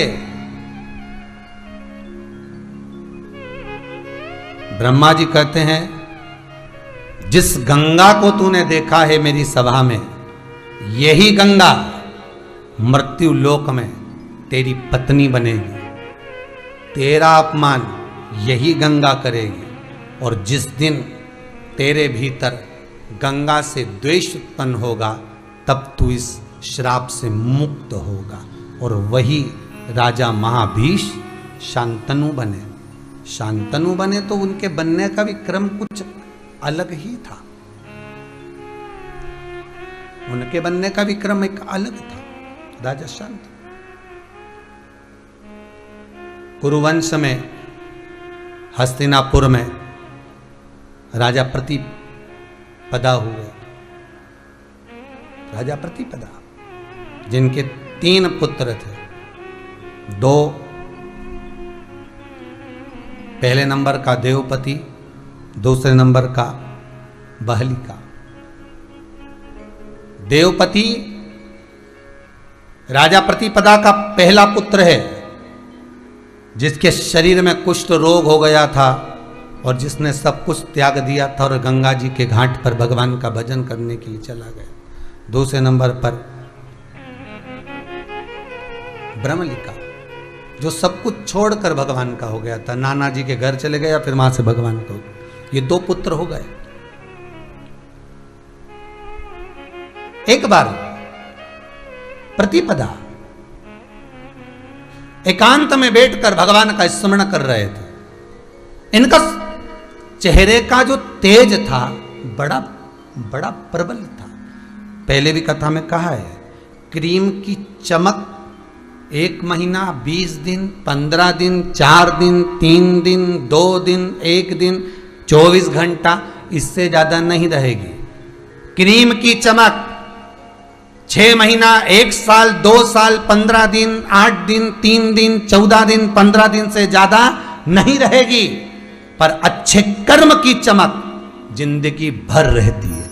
अच्छा कर्म करोगे तो चेहरा चमकता रहेगा, अच्छा कर्म करोगे ललाट चमकता रहेगा, अच्छा कर्म करोगे तो तुम्हारे नयनों में भी तेज उत्पन्न हो जाएगा, अच्छा कर्म करोगे श्रवण शक्ति में भी तेज उत्पन्न हो जाएगा, अच्छा कर्म करोगे वाणी में तेज उत्पन्न हो जाएगा। पहले पहले की माताएं, पहले पहले की बेटियां, पहले पहले के बच्चे अच्छा कर्म करते थे तो उनके मुंह से जो निकलता था वही हो जाता था। कई कई माताएं कहती हमारी सास जो बोलती वही हो जाता। कारण क्या है? सास के मन में कपट नहीं, सास के मन में पाप नहीं। कई कहती हमारी बहू जो कहती है वही हो जाता। कारण क्या? बहू के मन में छल नहीं होगा, कपट नहीं होगा, प्रपंच नहीं होगा, बेईमानी नहीं होगी, जो मुख से निकल गया वो हो गया। और ये केवल एक बहू और सास के साथ नहीं होता, ये आपके साथ में भी हुआ है। जितने लोग कथा सुन रहे हो, पहले ध्यान करो कि आप जो सोचते थे वो हो जाता था। उसका कारण क्या था? क्योंकि आपकी चित्तवृत्ति में कपट नहीं था, छल नहीं था, प्रपंच नहीं था, बेईमानी नहीं थी। तो जो मन में आता था भगवान वो पूरा कर देता था। अब किसी को कुछ बोल देते थे तो हो जाता था, और वो बोलता भी था तुमने कहा था हमारा काम हो गया, तुमने कहा था ऐसा हो गया। उसका कारण क्या है? कि तुम्हारी वाणी से जो निकल रहा है वो देववाणी हो गई है, तुम्हारे कर्म से, अच्छे कर्म से, श्रेष्ठ कर्म से। और अब वही वाणी से कुछ नहीं हो रहा तो उसका कारण है कि मतलब भीतर कुछ पाप, कुछ कपट, कुछ छल, कुछ प्रपंच, कुछ बेईमानी सम्मुख में आ गई और वो करने नहीं दे रही, साधने नहीं दे रही। एक वो होते हैं ना जिनके शरीर में पवन आती है और वो ऐसे घूम घूम के बताते हैं, तो मना नहीं करते इनके शरीर में आती होगी और माता जी आए, पिताजी आए, भैरू जी आए, हनुमान जी आए, शंकर जी, जो जो देवता आए, पितर जी ने, राम जी ने, सीता जी ने, जो भी देव आए, मना नहीं, तुम्हारे यहाँ जो देव आए हम उनको नमन करें, परंतु निवेदन इतना है इनके देवता इनके शरीर में आते थे पहले और जो बोलते थे वो हो जाता था। अब क्यों नहीं हो? तुम्हारे मन में भी था हम तो उनके यहाँ जाते थे तब राती जगह देते थे, हम पहले ऐसा करते थे और तुरंत वो जो बोलते थे तुरंत हो जाता था। पर आप तो ये घूमे खूब, पर बोले हो कि ये कर लो उसके बाद भी नहीं हो। उसका कारण क्या है? मतलब मन में कहीं जाओ साहब, एक नारियल ले आना, 2 अगरबत्ती ले आना, थोड़ा चना चिरौंजी ले आना, न 250 ग्राम मीठा ले आना, न ये ले आना, न वो ले आना। अब इनके मन में न चना चिरौंजी घूम रही है तो, और अगरबत्ती और वो नारियल घूमे तो फिर देवता किधर घूमे बताओ? तुम बोलो रे जितना सुन रहे हो। अगर ये अगरबत्ती, ये नारियल, ये चना चिरौंजी नहीं घूमे नहीं तो देवता घूमे, और अगर ये घूमे तो देवता नहीं घूमे। बस इतनी सी बात याद कर, इतनी सी बात। यहाँ तो शिव पुराण कह रही है, शंकर जी की कथा में स्पष्ट किया गया कि कौन कहता है कि शंकर जी को ये चढ़ाओ, जल चढ़ाओ, शिव जी को धतूरा चढ़ाओ, शिव जी को बेलपत्र चढ़ाओ, शंकर जी को ये चढ़। शिव जी कह रहे हैं तुम्हारा मन पड़े तो चढ़ाओ, नहीं तो शिव महापुराण की कथा कहती है जो मैंने तुम्हें दिया वो तो तुम चढ़ाओ मती, जो तुम्हारा खुद का है वो चढ़ाओ। और मनुष्य का खुद का केवल एक अहंकार होता है।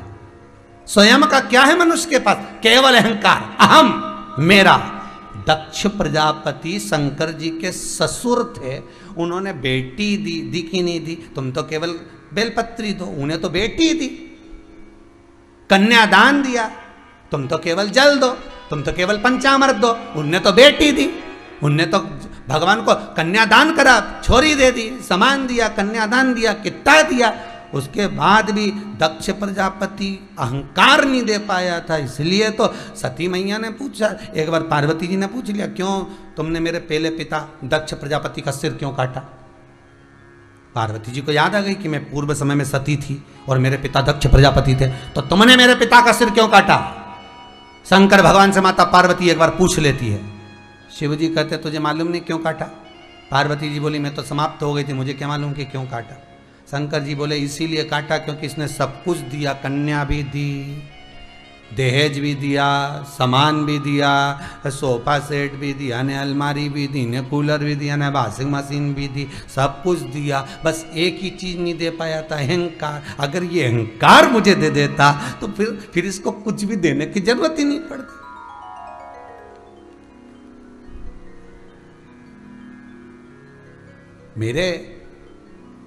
मेरी माताओं से एक निवेदन और बेटियों से निवेदन है, जितों की बेटियां, जितनी कुंवारी बेटियां हैं ना, जिनकी शादी नहीं हुई, उनसे हाथ जोड़कर निवेदन है, बेटियां याद रखना, तुम अलमारी लाना दहेज में, मना नहीं हो। फ्रिज लाना दहेज में, मना नहीं हो। कपड़ा भी ले आना, मना नहीं है। पेटी भी ले आना लोहा की, नहीं लोहा की तो बंद हो गई, अटैची लाते हो गए, अटैची ले आना, मना नहीं है। चप्पल भी ले आना, मना नहीं है। पर निवेदन है, अहंकार लेकर मत आना। अहंकार को घर छोड़कर आना। मम्मी से क्या ना, मम्मी ये अहंकार तू धर ले, मेरे ससुराल में मैं सब ले जाऊंगी पर अहंकार लेकर नहीं जाऊंगी। और बस ससुराल में एक बार तुम्हारे मुंह से नहीं निकलना चाहिए कि मेरे पिता ऐसे और मेरा भाई ऐसा और तुम मुझे अभी जानते नहीं हो। 2 मिनट में ये अहंकार नहीं तो क्या, ये घर छोड़ के आना था। पर सब कुछ लाई इन्हें अलमारी में भर के, फिर अहंकार लिया, तो क्या मतलब का?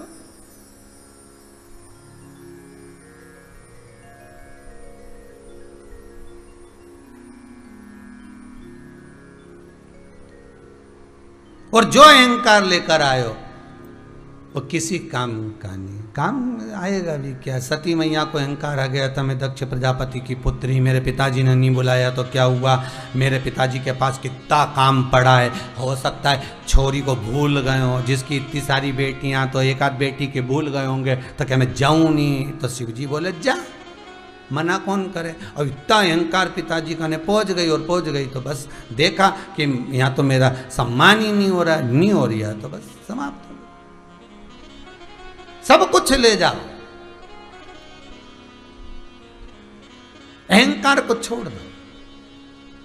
और मेरा बेटों से भी निवेदन है, जिनकी शादी नहीं हुई हो, जो कुंवारा है, उनसे भी निवेदन है, तुम भी दरवाजे पर जब कटार निकाल के, तलवार निकाल के जब तोरण लगाओ, तोरण लगाने का मतलब ही यही है कि एक अहंकार को इधर पीछे छोड़ के फिर अंदर जाओ। अभिमान नहीं जाना चाहिए साथ में। अहंकार में 3 गए, धन वैभव और वंश ना मानो तो देख लो रावण कौरव और कंस, ये अहंकार में चलेगा, ये ना जाए।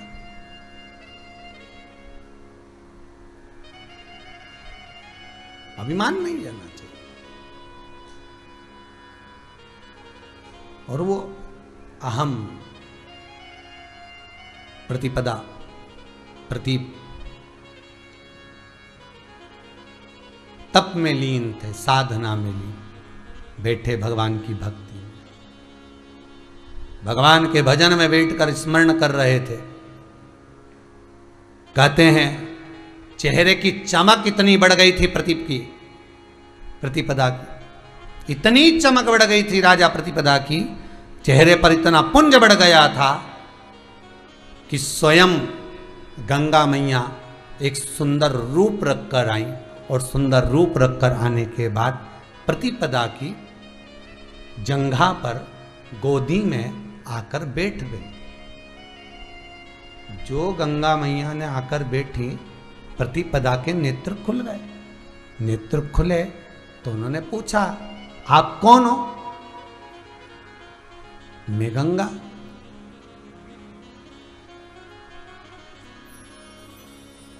प्रतिपदा ने पूछा, आप मेरे पास में क्यों आई हो? मेरे नजदीक में क्यों आई हो? आप मेरी जंघा पर आकर क्यों विराजमान हुई? मेरी गोद में आकर क्यों बैठी हो? क्या कारण है? गंगा कहती है, मेरा काम ही यही है। जिसके हृदय में स्वयं नारायण बस जाता है, जिसके हृदय में शिव बस जाता है, जिसके हृदय में परमात्मा बस जाता है, गंगा कहती है मैं उसके गोद में जाकर बैठ जाती हूँ, इसलिए बैठी हूँ। क्या चाहती हो? विवाह। प्रतिपदा जी कहते हैं, मुझसे आपका जो भजन है, आपका जो चित्त है, परमात्मा में लगा हुआ है, इसलिए मैं आपके साथ में रहना चाहता हूं। प्रतिपदा ने कहा, आप आकर बैठी हो ना, तो मेरी राइट सीधी जंघा पर आकर बैठी हो। आपको मालूम है सीधी जंघा पर सीधे हाथ की ओर कौन आकर बैठता है? बेटी, कन्या। जो मेरी पुत्री है, जो मेरी बेटी है, जो मेरी बहू है, जो कन्या है, जो मेरी पुत्री है, सीधे हाथ की ओर वही आकर बैठती है।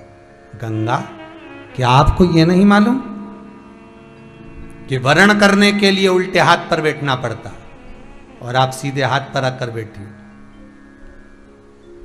मैं आपसे वरण नहीं कर सकता, पर एक वचन जरूर देता हूं। 2 पुत्र तो नहीं, मेरा जो तीसरा पुत्र होगा उस पुत्र से आप विवाह जरूर करना। आपसे निवेदन है, आप मेरे पुत्र से विवाह जरूर करना। गंगा जी कहती हैं, ठीक है, आपने तप साधना भगवान की करी है, उस भगवान को वचन देती हूं मैं कि आपके पुत्र से विवाह करूंगी। राजा प्रतिपदा ने ऐसा तप करा, ऐसा तप करा, पुत्र की कामना करी और प्रभु की कृपा ऐसी हुई कि इनके घर में एक पुत्र उत्पन्न हुआ जिसका नाम राजा शांतनु पड़ा। और राजा शांतनु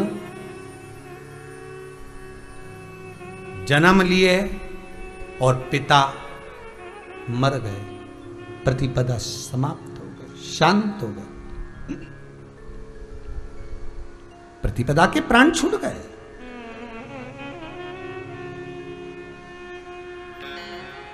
प्रतिपदा चले गया और प्राण छूटे। कभी कभी होता है, बच्चा जन्म लिया, मर गया, किसी की आयु कम है, मर गया। हमको ये लगता है इसको जीना था, बहुत जल्दी मर गया। हमको लगता है, हम रोते हैं उस जीव के लिए, पर भगवान ने उसकी कम आयु दी, उसको अपनी ओर वापस बुला लिया। उसका कारण शिव महापुराण की कथा कहती है, भीष्म पितामह के जो 7 भाई मरे थे, तो भीष्म पितामह ने अपनी माता गंगा से पूछा था, देवव्रत ने, कि मां ये बताओ कि मेरे ये 7 भाई मरे, आप इनको मार दियो। गंगा जी कहती, मैं नहीं मारी हूं, ये वसु हैं, देवलोक से नीचे आए थे, तो इन्होंने प्रार्थना करी थी कि हमको ज्यादा दिन मत रखना, जैसी जन्म ले मां वैसी हमको मार देना, क्योंकि ये संसार सागर में हम नहीं पड़ना चाहते, हमें वापिस पहुंचा दे उस ब्रह्मलोक में, उस देवलोक। हमको लगता है वो व्यक्ति बहुत अच्छा था, उसको तो जीना था, वो मर गया जल्दी। कारण, बगीचे में घूमोगे, जो फूल अच्छा होगा उसी को तो तोड़ोगे। भगवान भी देखता है इस पूरे बगीचे में, पृथ्वी पर कौन सा फूल अच्छा है जो ऊपर लाने पर सुंदरता का भाव दे। गुलदस्ते में कौन सा फूल लगाया जाता है जो फूल अच्छा होगा। अब तुम गुलदस्ते में नीम की डंडी लगा दो, अच्छी लगेगी। करेले का फूल लगा दो, अच्छा लगेगा। कद्दू का फूल लगा दो, अच्छा लगेगा। नहीं, गुलदस्ते में वही फूल अच्छा लगेगा जो सुंदर होगा।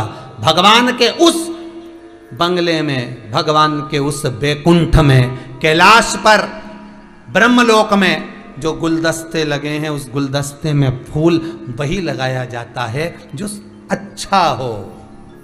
भगवान भी उसी को मृत्यु लोक से उठाता है जिसके भीतर सुख परमात्मा के चरणार बिंद का हो।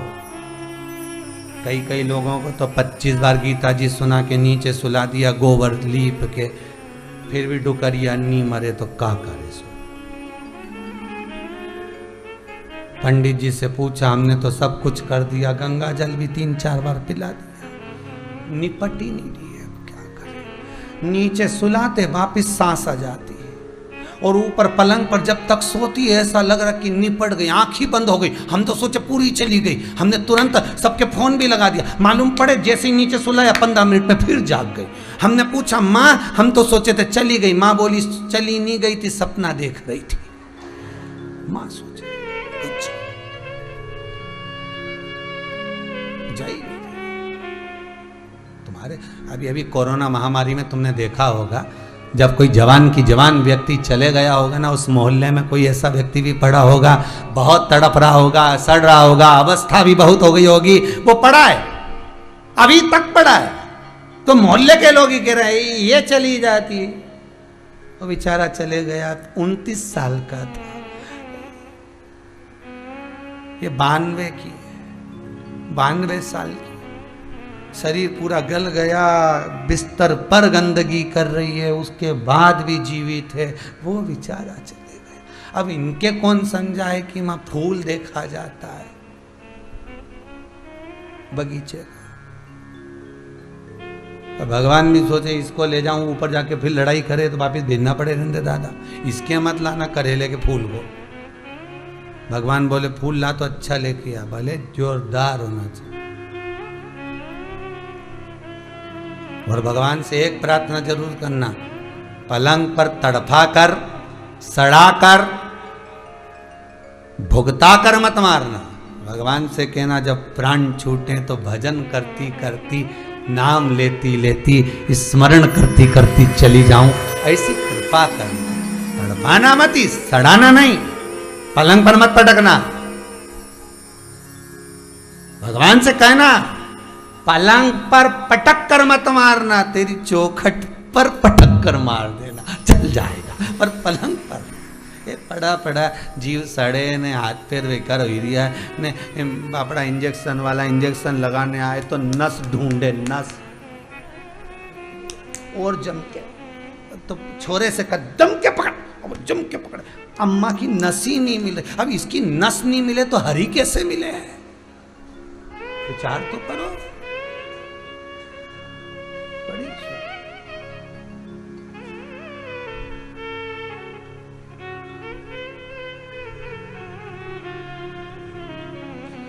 अम्मा ही बोली क्या ढूंढी दिया है रे डॉक्टर, क्या ढूंढ रही है? नस ढूंढ रही है, इंजेक्शन लगाना है।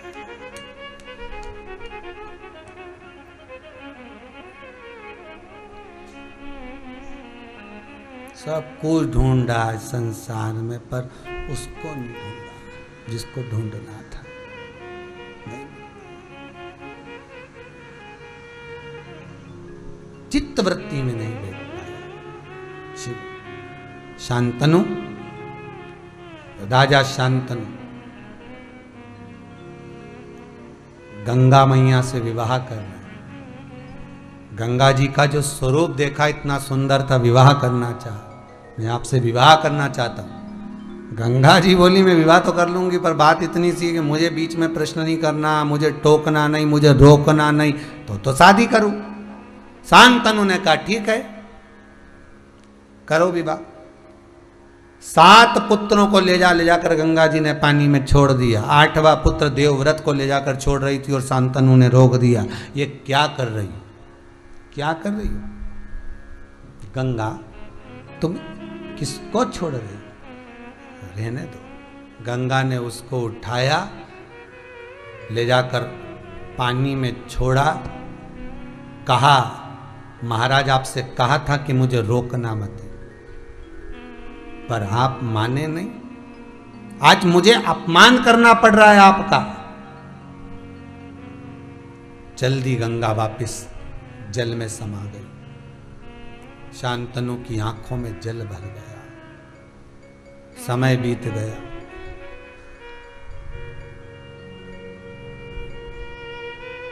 एक निषाद की बेटी सत्यवती से विवाह कर लिया शांतनु। एक बार बैठे तब कर रहे थे और मन में आ गया कि मेरा जो पुत्र गया है गंगा वो दे दे। गंगा मैया उस पुत्र को लेकर आई तो देवव्रत को देखकर शांतनु ने गंगा से पूछा, गंगा ये तो बताओ, गंगा एक बात तो बताओ मुझे कि जो मेरे 7 पुत्र प्राणों को त्यागे हैं, छोटी छोटी सी अवस्था थी उनकी, कुंवारी अवस्था थी उनकी, जो चले गए हैं, गंगा उन पुत्रों का मोक्ष कैसे होगा, वो कैसे मिलेंगे, वो कारण क्या? गंगा कहती है सुनो शांतनु राजा,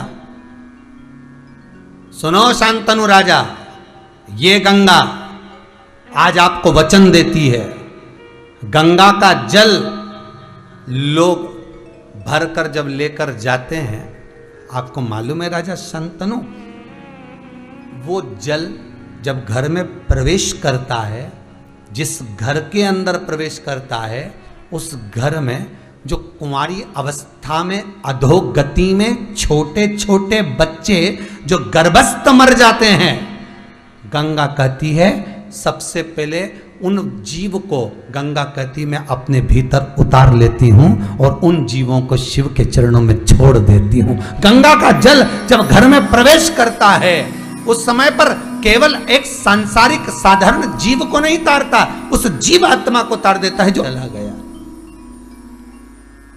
जो कुंवारी अवस्था में चला गया।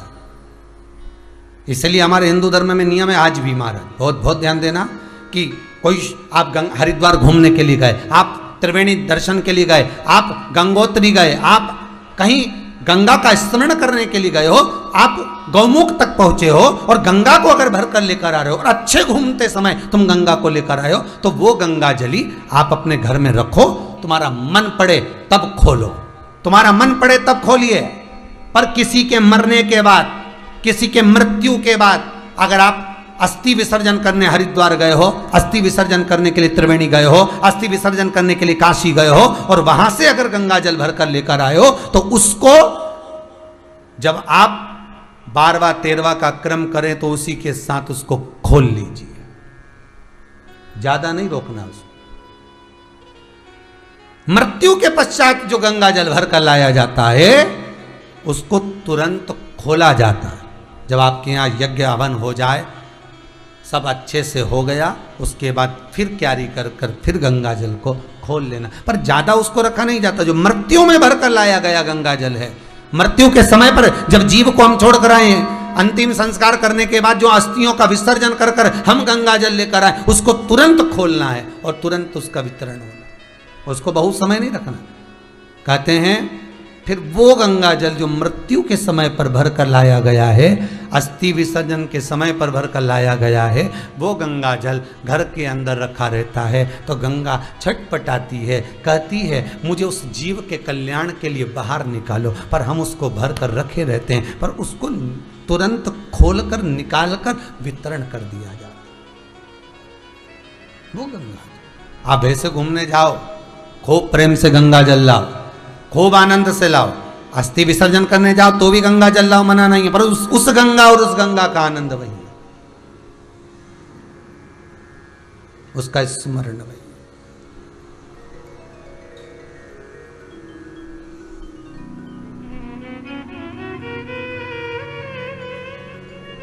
गंगा के घाट पर जाने पर लोग जब गंगा जल भरकर लाते हैं ना, तो उसको कहाँ लेकर जाते हैं? गंगा का जल कहाँ जाता है? रामेश्वरम। कहाँ जाता है? रामेश्वरम। क्यों जाता है? किस लिए लाते हैं? गंगोत्री से जल भरा, रामेश्वरम लेकर जाएंगे, वहाँ जल छोड़ेंगे। कारण क्या है? स्कंद पुराण कहती है जब गंगोत्री से जल भरकर गंगा का जल रामेश्वरम के लिए जाता है और जो परिवार का जीव इस जल को लेकर जाता है, कहते हैं जितने कदम चलकर, अब तो ये ट्रेन गाड़ियां बस सब चल गई, पर जितने कदम जितने भाव से उसको लेकर जाया जाता है, उतनी ही सुख का भान उसके लिए बैकुंठ का हो जाता है। वो जीव बैकुंठ के मार्ग को सुलभ करता हुआ जाता है, सुलभ करता हुआ। गंगा गंगा राजा शांतनु से विवाह हो गया, गंगा जी का विवाह हुआ, पर रोक दिया। ये क्या कर रही हो तुम गंगा, पुत्र दो, पुत्र दे दिया।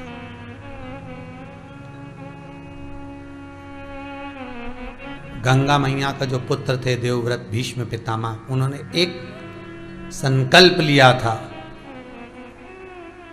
जब राजा शांतनु कमजोर हो गए, दुर्बल हो गए, पलंग पर पड़ गए, पूछा पिताजी आपकी ये दशा क्यों है? कहा मैं सत्यवती को स्मरण करना चाहता हूं, विवाह करना चाहता हूं। पर उसके पिता कहते हैं कि सत्ता पर सबसे पहले सत्यवती का जो पुत्र होगा वो बैठेगा, पर मैंने वचन तुझे दिया है देवव्रत कि सत्ता पर तू बैठेगा। देवव्रत सत्यवती के यहां पहुंच गए, माता मेरे पिता से विवाह कर लीजिए, मैं वचन देता हूं आपके द्वारा जो संतान होगी वो सत्ता पर बैठेगी, सिंहासन पर बैठेगी। तो निषाद ने विचार करा और ये विचार कर कर गंगा जी के जल पर जाकर पूछा, गंगा मैया ये तो बताओ कि मेरी बेटी से विवाह करवाने के लिए पुत्र आया है और वो पुत्र संकल्प करता है कि सत्यवती का पुत्र सिंहासन पर बैठेगा, मैं नहीं प्रतिज्ञा कर ली। तो भीष्म पितामह कहलाने लगे। इस प्रतिज्ञा को कराने वाला कौन है? तो कहा, गंगा जी कहती हैं सुनो निषाद, इस प्रतिज्ञा को कराने वाला मैं हूं। आज भी नियम है महाराज जी, पहले के समय में ये अदालत वदालत नहीं होती थी, पहले के समय में पंचायत नहीं होती थी, पहले के समय में ये सब निर्णय नहीं लिए जाते थे। पहले के समय में केवल एक निर्णय चलता था, उठा गंगा का जल और शंकर जी के मंदिर में चल और बोल दे तूने ऐसा नहीं करा। अर्थात गंगा का जल, शंकर का मंदिर, शिव का द्वारा एक प्रतिज्ञा का स्थान बनना हुआ था, क्योंकि शिव को सत्य प्रिय है, शंकर को असत्य नहीं, और गंगा को प्रतिज्ञा प्रिय है। गंगा को प्रतिज्ञा प्रिय है, शिव को सत्य प्रिय है। कथा में आता है जब ब्रह्मदेव शंकर भगवान के शिवलिंग का शीश देखने के लिए गए, भगवान चरण देखने के लिए गए, शीश नहीं मिला, गाय को लिया है, केतकी के पुष्प को लिया है और उससे पूछवाते हैं कि बताओ भगवान विष्णु के सामने शीश मिला कि नहीं मिला। गाय ने झूठ बोल दिया, केतकी के फूल ने झूठ बोल दिया, बचा कुचा था तो ब्रह्मा ने झूठ बोल दिया। शिव को क्रोध आ गया, उनने पांव का अंगूठे का नख तोड़ा, काल भैरव को प्रकट कर लिया। काल भैरव से कहा काट सिर्फ इस ब्रह्मा का, क्योंकि झूठ बोल रहा है, असत्य बोलने वाले का सिर काट दे। और काल भैरव ने अपनी चीटी उंगली के नख को तोड़कर ब्रह्मा जी का सिर काट दिया, क्योंकि झूठ बोल रहे थे वो, असत्य। शिव को सत्य प्रिय, इसलिए 3 रेखाएं शंकर के मस्तक पर, सत्यम शिवम सुंदरम।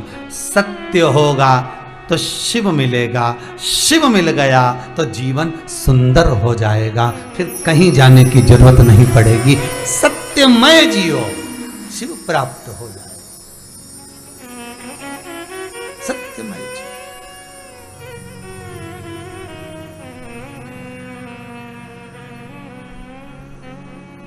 पर व्यक्ति को सत्य अगर मालूम भी है ना तो उसको छुपाने का प्रयास करता है। जैसे जैसे वो बहरा व्यक्ति होता है ना, जिसको कम सुनाई देता है, जो बहरा होता है ना, वो कभी किसी के सामने प्रस्तुत नहीं होने देता कि मैं बहरा हूं। जो बहरा व्यक्ति होता है ना, जिसको सुनाई नहीं देता, कम सुनाई, जो बिल्कुल नहीं सुनाई देता वो तो इस तरह प्रस्तुत कर देता। जिसको आधा अधूरा सुनाई देता है ना, बहरे को थोड़ा कम कम सुनाई दे, कम, तो वो कभी प्रस्तुत नहीं होने देता। एक बहरा व्यक्ति अपने दोस्त के यहाँ मिलने गए, मित्र के मिलने के लिए। अब मित्र बहुत दिन का बीमार था, इसको मालूम पड़ गया कि मेरा दोस्त बीमार है, चलो मिल आऊँ। वो बहरा, आधा बहरा, सुनाई आधा दे आधा। अब यहाँ पहुंच गया,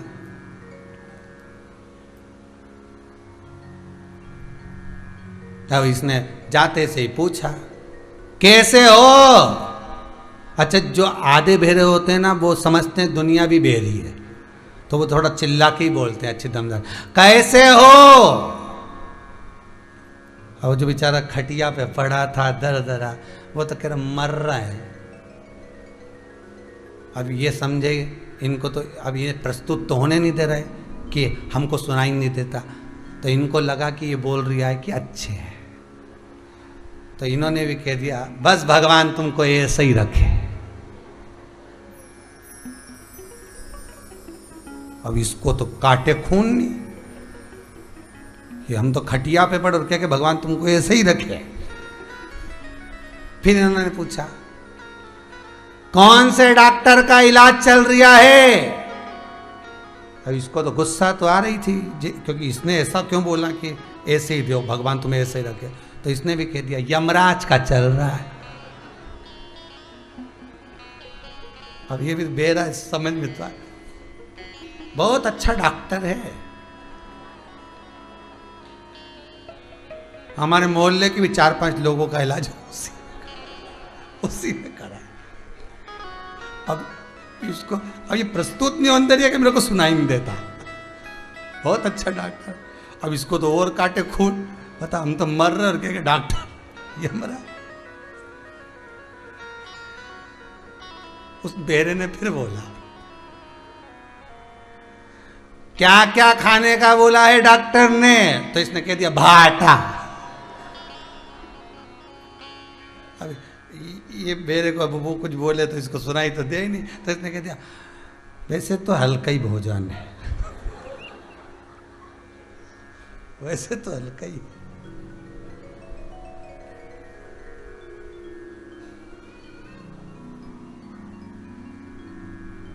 अब उसका मन हुआ जाए, तो उसने जाऊं, तो जो बीमार खटिया पे पड़ा था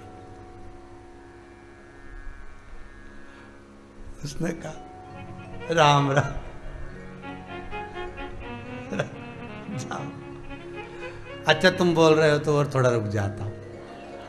उसके तो निपटा के ही जाएगा, प्रस्तुत नहीं होने देता कि हम बेरे हैं, प्रस्तुति नहीं। अब सत्य मालूम होने के बाद भी प्रस्तुत नहीं किया जाता कि ये सत्य है। ब्रह्मा जी प्रकट नहीं करवाए कि ये सत्य है। ब्रह्मा जी बोल रहे हैं कि मैंने तो शीश देखा है, गौ माता कर रही है शीश देखा है, वो गाय कर रही है शीश देखा है, केतकी का पुष्प बोल रहा है शीश देखा है। बस असत्य बोलते गए, सत्य बोलते गए। शिव को असत्य प्रिय, गंगा को प्रतिज्ञा प्रिय है, शिव को सत्य प्रिय है। प्रियता है तो आप अपनी अपनी प्रियता रहती है, आपको क्या प्रिय है ये तो आप जान सकते हो भाई। आपको क्या लोग कहते हैं ना, सब कई लोग कहते हैं कि भाई आप पधारे हो तो क्या लोगे, चाय लाऊं कि ठंडा लाऊं, तो मेहमान के दे दोनों लिया। तो फिर ये तो मेहमान यूं भी कह सकता है क्यों 2 गिलास नहीं है क्या, एक गिलास में ठंडा लिया, एक गिलास में गर्म लिया। पर नहीं, चित्तवृत्ति में शिव अगर है, शंकर की कथा आपकी चित्तवृत्ति में संजोई हुई है तो वो सत्य ही निकलेगा। और असत्य निकल भी गया तो पछतावा भी भीतर से हो जाएगा, पछतावा भीतर। एक बहुत अच्छा प्रश्न किसी बहन ने किया है महाराज, कोई नरसुल्लागंज से हैं ये प्रभला जी शर्मा। इन्होंने लिखा है कि हमारी जो कुल देवी है वो बेलपत्री के पेड़ के नीचे विराजी है, और हमको अगर बेलपत्री खाना हो तो हम खा सकते हैं कि नहीं खा सकते। तो कुल देवी अगर आपकी बेलपत्र के पेड़ के नीचे है और कुल देवी ही वृक्ष के नीचे विराजमान है, तो फिर तो शास्त्र रीति के अनुसार बेलपत्री का पेड़ ही आपकी कुल देवी के रूप में हो गया। आप उसका स्मरण करो, पूजन करो और प्रयास करो कि उसको कोई कष्ट ना हो। मतलब अगर आप पत्ती तोड़ोगे तो कष्ट, तो दूसरे से आप लेकर शिव को समर्पित कर सकते हो, या शंकर जी से लेकर शंकर को वापस दे सकते हो। पर अगर कुल देवी बेलपत्र के नीचे है और कुल देवी स्वयं ही बेलपत्र का रूप है तो आप उसको फिर कष्ट ना दें। माता को कैसे कष्ट दे सकते, अपन संतान है, अपन पुत्र है।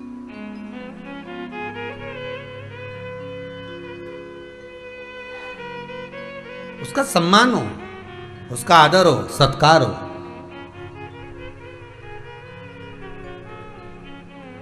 कई बार एक प्रश्न सामने यहाँ केवल प्रतिपदा का नहीं, केवल शांतनु का नहीं। अगर गंगा शांतनु की पत्नी बनी है, धर्म पत्नी बनी है, तो उसके पीछे भी कारण है कि शांतनु जो पूर्व में रहे और उनका जो स्मरण रहा, शांतनु के भीतर का अहंकार को समाप्त करने के लिए गंगा को धर्मपत्नी बनना पड़ा। कभी कभी और विपरीत भाव में रख बनी। जब भी शांतनु अगर कोई प्रश्न करते थे तो गंगा कह देती थी, प्रश्न करोगे मैं चली जाऊंगी, आपने कुछ अगर मुझे रोका टोका मैं पत्नी कभी कभी विरोधाभासी मिल जाए, पति अगर कहे कि इधर चलो और पत्नी कहे इधर चलो, विरोधाभास, कभी पत्नी पति के ये बना ले, पत्नी करे कुछ दूसरा बना, विरोधाभासी अगर पत्नी मिल रही है, कुछ शब्द अपशब्द कह रही है, तो समझ लेना ये पूर्व का कोई कर्म होगा हमारा जो हमको मिली है। कई कई माताएं कहती हैं हमारा उससे बन नहीं रहा तो हम तलाक ले रहे हैं, ले लो। उस व्यक्ति से हमारा नहीं बन रहा, हम उससे तलाक ले रहे हैं। कभी कभी पति कह देता है हमें हमारा उससे नहीं बन रहा, हम उससे तलाक ले लो। और फिर विचार करते हैं कि हम दूसरी शादी कर लेंगे। तो तुम्हारी किस्मत में जब ये सुख नहीं लिखा है तो वो सुख दे सकता है क्या? विचार करिएगा थोड़ा सा। शिव पुराण कहती है जब माता पार्वती को मैनावती विदा कर रही थी, सीता जी को जब जनक जी विदा कर रहे थे, सुनैना जी ने सुहागन स्त्रियों को बुलाकर ज्ञान उपदेश दिया। यहां तक भी जाने दो, तुम तो रामचरितमानस की एक बहुत विचित्र कड़ी है कि कई माता जब राम जी को वन भेजी तो रामचरितमानस में चौपाइयां लिखी गई हैं कि गांव की, अयोध्या की विद्वानों की पत्नियों को बुलाकर, ब्राह्मणों की पत्नियों को बुलाकर, ऋषियों की पत्नियों को बुलाकर कैकेयी को ज्ञान उपदेश दिया गया, समझाया। बेटी जब विदा होती है, बेटी जब विदा होती, माता पार्वती जब विदा हो रही थी तो मैनावती उनको ज्ञान उपदेश दे रही थी। सीता जी जब विदा हो रही थी तो सुनैना जी ज्ञान उपदेश दे रही थी। सती जब विदा हो रही थी तो प्रसूति ज्ञान उपदेश दे रही थी।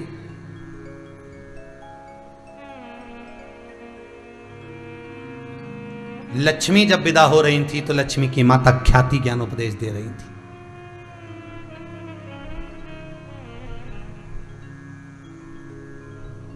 उपदेश, क्या उपदेश दिया था माता पार्वती को विदाई के समय पर?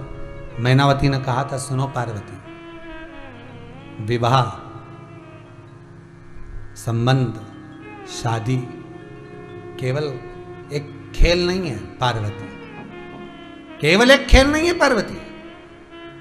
आपका विवाह अगर शंकर जी के साथ में हो रहा है, हम चाहते तुम्हारा विवाह भगवान विष्णु के साथ कर देते, पर तुम्हारे भाग्य में अगर हम सेठ के साथ बेटी को ब्याह भी ने, खूब जोरदार साहब, उनके 2-2, 3-3 पेट्रोल पंप चल रहे हैं, उनकी 4-4 गाड़ियां चल रही हैं, उनका बंगला इतना बड़ा है, उनकी जमीन इतनी, फार्म हाउस 3-3, उनके पास इतनी दुकानें, इतनी जायदाद।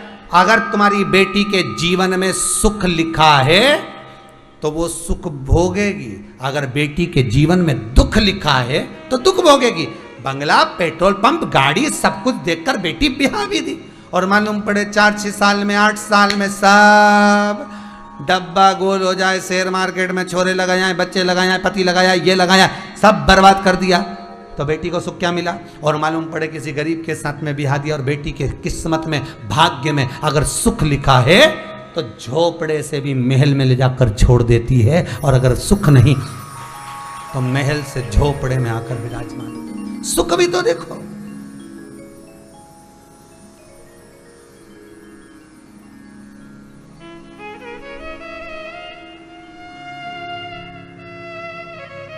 पहले बेटी को बेटे के साथ बिहाते थे, लड़के के साथ। आज के समय में लड़की को बंगला, गाड़ी, प्रॉपर्टी, फार्म हाउस और लड़के के जॉब के साथ शादी की जाती, लड़के के साथ नहीं। जॉब क्या करता है, पैकेज कितना है, गाड़ी कितनी है, मकान कहाँ पर है, कितने प्लाट पड़े हैं, कितने फार्म हाउस हैं। लड़के के साथ भी आ रहे हो कि इसके साथ भी आ रहे हो?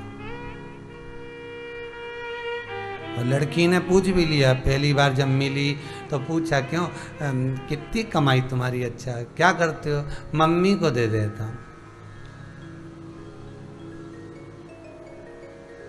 अभी तो थी उमा देवी, अब बन गई कात्यायनी। कुछ ही क्षण में मम्मी को इतना पैसा, मम्मी को देकर क्या करोगे? मम्मी क्या करती रहती? मम्मी के पास तो वैसे ही आता रहता है, इतना पैसा आता ही होगा, क्या करती होगी मम्मी? सब बेटियों को दे देगी तो? पति की बुद्धि में भर दिया, अब पति लाकर जगदम्बा को दे दिया है।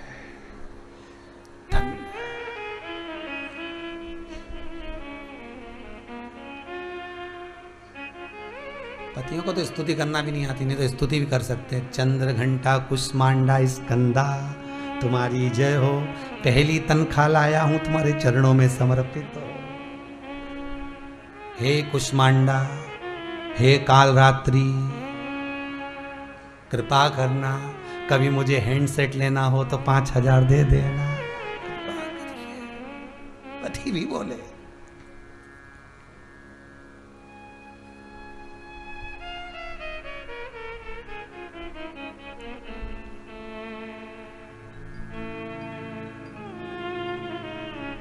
अरे एक साधारण सी बात ही ले लो भाई, सब्जी में दम नहीं होती तो पति क्या मंगवाता है? अचार ला दे थोड़ा सा, मतलब समझ जाओ, जान गए ना? सब्जी में दम नहीं है, केवल सब्जी में दम नहीं है, पति में भी दम नहीं है ये बोलने की कि सब्जी में दम नहीं है। बोल के बता दे कि सब्जी में दम नहीं है, फिर वो दम निकाल दे थारी, फिर देख। पार्वती मैया को जब विदा किया, मां जगत जननी जब जा रही है, माता मैनावती संतों की पत्नी, ऋषियों की पत्नी, गुरुजन की पत्नियों को बुलाकर, धर्म पत्नियों को बुलाकर कहती हैं, ब्रह्माणियों मेरी बेटी को ज्ञान उपदेश दीजिए। और वो ज्ञान उपदेश कौन सा था? वो ज्ञान उपदेश कौन सा था? बस एक ज्ञान उपदेश था कि जीवन में इस ललाट पर सुख लिखा होगा, दुख लिखा होगा, भोगना तो पड़ेगा। फिर वही बात आ गई कि कर्म का भोग तो भोगना है। फिर वही बात है, किसी से मत डरो,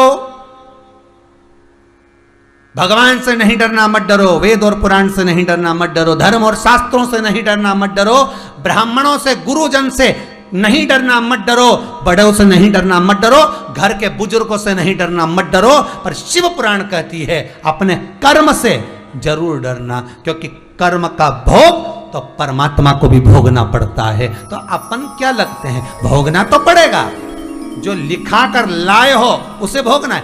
अगर महल में दे भी दिया, झोपड़े में आ गए तो क्या भरोसा, और झोपड़े में दे दिया और महल बन गया तो क्या भरोसा। जीवन का कोई ठिकाना नहीं,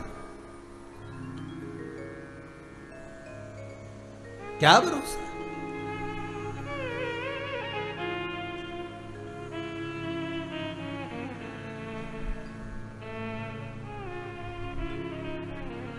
बस ये जीवन उस परमात्मा के भरोसे पर अगर चले, दुख आ भी जाएगा।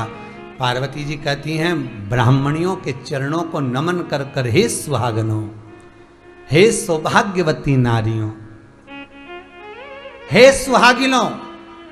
हमारे यहां पर विवाह में सुहागिनें करी जाती हैं, सुहागनों को भोजन कराया जाता है। या तो विवाह के पहले भी करा देते, विवाह के बाद भी करा देते, कोई अच्छा कार्य होता है तो सुहागनों को बुलाए। क्यों क्यों कहते हैं कि हमारे यहाँ सुहागनों जिम रही हैं, आज हमारे यहाँ सौभाग्यवती माताएं जिम रही हैं, आज हमारे यहाँ सुहागिनों का भोजन है। सही, कई माताएं करती हैं, बड़ा महीना देखकर सुहागिनों को भोजन कराती है, 12, 13, 14, 15 सुहागिनों का। क्यों कहते हैं कि सुहागिनों का उस सुहागिनों का भोजन नहीं होता, ये सुहागिनों को इसलिए बुलाया जाता है कि घर की बहुओं को, घर की बेटियों को, घर की पुत्रियों को ये माताएं आए और आकर कुछ ज्ञान उपदेश देकर जाएं। पर क्या करें, ये आती तो हैं,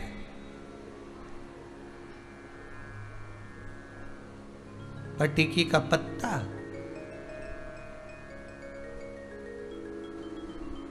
वो डब्बा भरने की लाली, पेंसिल और एक दो सामान और दे दिया जाता है और ये बढ़िया खा पी के और सुहागिल का भोजन करके चली जाए। पर एक बार बहू से नी के बेटा मर्यादा में रहना, सम्मान करना, बहुत अच्छी सासू, बहुत अच्छा बेटा, भोजन अच्छा बना, खूब जोरदार बना, सुहागिलों का तुमने सम्मान करा, तुम्हारा भी सौभाग्य भगवान ऐसे अमर करे। एक बार तो दिल से कहना चाहिए।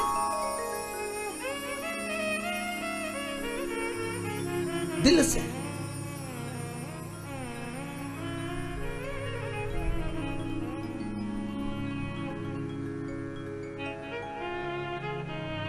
पत्नी कब तक बूढ़ी नहीं होती? जब तक उसका सौभाग्य है। पत्नी कब तक बूढ़ी नहीं होती? जब तक उसका पति है। पत्नी कब तक बूढ़ी नहीं होती? जब तक उसकी मांग में सिंदूर है। पत्नी कब तक बूढ़ी नहीं होती? जब तक उसके मस्तक पर बिंदी है। पत्नी कब तक बूढ़ी नहीं होती? जब तक उसके गले में मंगलसूत्र है। पत्नी कब तक बूढ़ी नहीं होती? जब तक उसके पांव में बिछुड़ी है। पत्नी कब तक बूढ़ी नहीं होती? जब तक उसके पांव में पायल है। पत्नी कब तक बूढ़ी नहीं होती? जब तक उसके होठों पर लाली है। अर्थात सौभाग्य की सूचक वस्तुएं हैं। पति अगर है तो पत्नी कभी बूढ़ी नहीं होती। पत्नी बूढ़ी कब होती है? जब पति चले जाता है। पति कब बूढ़ा होता है? जब पत्नी चली जाती है। पति भी बूढ़ा नहीं होता जब तक पत्नी है। वो कहती रहती है, जाओ जरा बाजार से सब्जी ले आओ, तो क्या 2 कदम नहीं चल सकते? मतलब पत्नी पति को यह बल देती है कि तुम अभी जवान हो, भले तुम्हारी 80 साल की उम्र हो गई, तुम सब्जी मंडी तक जा सकते हो, दूध की थैली ला सकते हो, अभी तुम बूढ़े नहीं हुए। पति बूढ़ा कब होता है? जब पत्नी चली जाती है, अकेला पड़ जाता है, तब बूढ़ा होता है। क्योंकि बार बार बहुएं कहती हैं पापा से अब नहीं बनता है, बार बार बेटा कहता है पिताजी अब तुमसे बनता नहीं है, मत जाया करो। मतलब ये सिद्ध कर दिया कि बाप बूढ़ा हो गया है। ये सिद्ध कर दिया कि पिता बूढ़ा हो गया है। पत्नी का सौभाग्य होता है जब तक पत्नी बूढ़ी नहीं होती। क्योंकि पति बार बार कहता रहता है, जा तू जरा मेरे लिए चाय बना ला। जब घर में बहू है तो मैं क्यों बनाऊं, तू बना के लिया, वो बेचारी को आराम करने दे, तू जा। और पत्नी जाती चाय बना कर ले आती, पत्नी जा मेरे लिए पानी गर्म करते, पत्नी जाती। पति को मालूम है, और पति है, पत्नी बूढ़ी नहीं हो सकती। पर पति जब चला जाता है, बहुएं बार बार, मोहल्ले के लोग बार बार ये जता देते हैं, बेचारी अकेली हो गई, अब कौन करेगा, क्या करेगा, कैसे होगा। बहुएं भी यही जताती रहती हैं, अब तुमसे बनता नहीं है, हम कर देंगे मम्मी, अब कौन करे। ये बुढ़ापे को दर्शाया जाता है।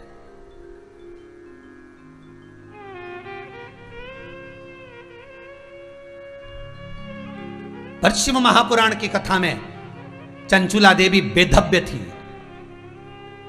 चंचुला देवी विधवा थी, बेधव्य, जिसका पति बिंदुक मर चुका है, प्रेत की योनि में पड़ चुका है।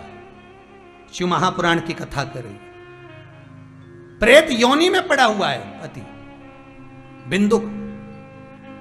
मांग में सिंदूर नहीं है चंचुला के, सिर पर बिंदी नहीं है चंचुला के, गले में मंगलसूत्र नहीं है चंचुला के, पांव में बिछुड़ी नहीं है चंचुला के, पांव में पायल नहीं चंचुला के, होठों पर लाली नहीं चंचुला के। केवल एक शब्द, केवल एक संबोधन शिव महापुराण का चंचुला ने काशी में सुना था, विद्येश्वर संहिता का। चंचुला ने सुना था, अगर नारी और पुरुष दो में से कोई एक चला भी गया और वो शंकर को, शिव को जब अपना बना लेते हैं तो वो बेधव्य नहीं कहलाती। वो पति अगर शिव को अपना बना ले तो अकेला नहीं रहता, नारी शिव को अपना बना ले तो अपनी नहीं, अकेली नहीं रहती। उसके जीवन का सर्व दुख सुख शिव जानता।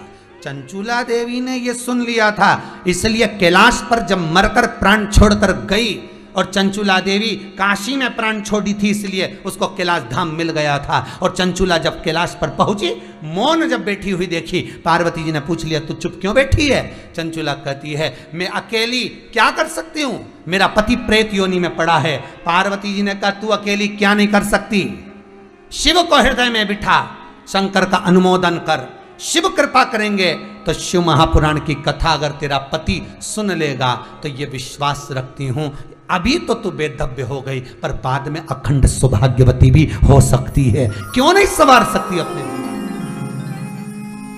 एक बार अगर नारी बेदव्य हो जाए, एक बार अगर नारी बेदव्यता को धारण कर ले, घबराना नहीं। शंकर के अनुमोदन में, श्री शिवाय नमस्तुभ्यम में, शिव के पूजन में, शिव की अर्चना में इतने लग जाओ कि भगवान से प्रार्थना करना कि इस बार मौका दिया, ऐसा अब मत देना, अगला जन्म देना तो अखंड सौभाग्य लेकर जाऊं, ऐसी कृपा कर देना।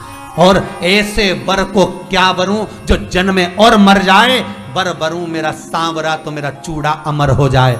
अगली बार ऐसे वर को मैं वरूं कि भगवान ऐसी कृपा करना कि मेरा सौभाग्य मेरा अमर रहे। ऐसी ये तुम कर सकती हो, ये तुम बोल सकती हो, ये तुम आराधना कर सकती हो।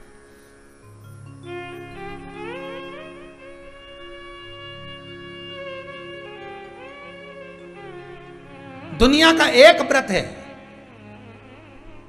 दुनिया का एक व्रत है जो नारी का पति नहीं रहता उसके बाद भी करना पड़ता और पूजन भी करना पड़ती, साधना भी पड़ता है। दुनिया का एक व्रत है और वो है हरतालिका तीज का व्रत। कौन सा व्रत है? हरतालिका तीज का व्रत। पति अगर चला भी गया तो पत्नी को वो हरतालिका तीज का व्रत करना पड़ता। क्यों?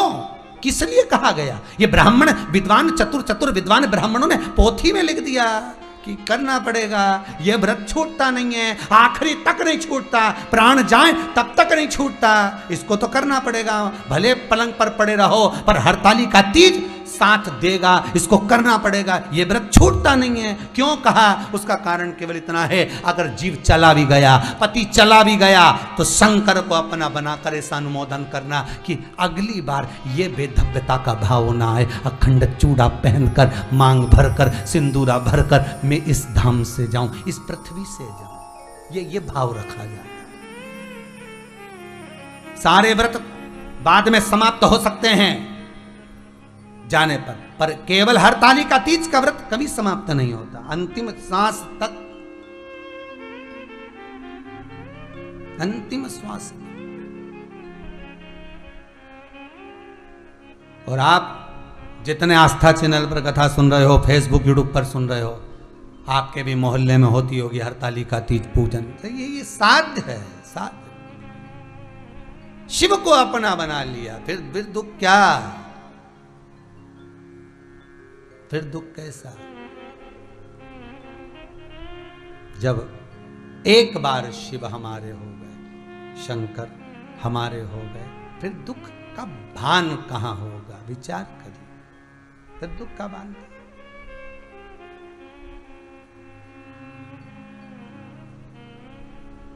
भागीरथ बाबा 2 बार तप करे। एक तप गंगोत्री में बैठकर करे, गंगा को पृथ्वी पर लाने के लिए, 60,000 काकाओं के उद्धार के लिए गंगा लाना। और गंगा ने कह दिया मैं आ भी जाऊंगी। कहां जाऊंगी?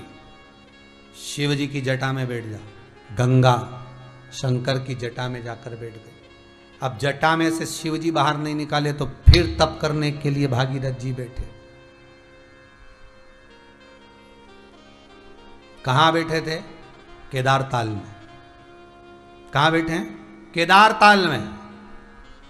और ये वो ताल, ये वो तालाब, वो झील है महाराज, दुनिया की सबसे सुंदर उत्तराखंड की अगर कोई ताल है, कोई झील है तो केदार ताल है, जहां पर भागीरथ बाबा बैठकर शंकर से कहते हैं कि गंगा की एक धार मुझे दे दो।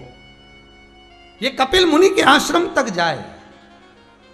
मैं निवेदन करूंगा आस्था चैनल वालों से, केदार ताल का अगर आपके पास चित्र हो तो अवश्य दर्शन कराएं। जहां लोग जाएं, गंगोत्री से मात्र 13 किलोमीटर की दूरी पर लोग गंगोत्री तक जाते हैं, केदार ताल तक नहीं जाते। कुछ दूरी, बड़ा सुंदर, जहां गंगा की प्रथम धार का भाव व्यक्त किया। एक धार गौमुख से प्रगटी तो शंकर भगवान स्वयं भागीरथ बाबा से कहते हैं, क्या चाहते हो? बस वो गंगा, वो गंगा। एक गंगा गंगोत्री से निकल रही है, तो दूसरी है केदार गंगा। कौन सी गंगा है? केदार गंगा, जो केदार ताल से निकल कर आगे पहुंच कर इसी गंगा में जाकर मिल जाती है। स्मरण,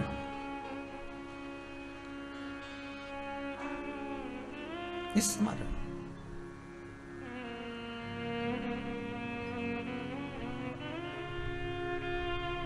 जिस व्यक्ति को बहुत सर्दी होती हो ना, खांसी बहुत होती हो, सर्दी बहुत होती हो, बच्चे को, छोटे को, कोई दवाई औषधि दो ना दो, एक बार केदार ताल का जल भर कर लिया, गंगा जल, केदार गंगा, उसको नाम अगर आप YouTube फेसबुक पर सर्च करेंगे तो केदार गंगा के नाम से मिलेगा, केदार ताल। उसका जल शीशी में भर कर लिया, वही जल 2-3 दिन दे दो, कोई दवाई देने की जरूरत ही नहीं, सर्दी खांसी जुकाम सब बंद।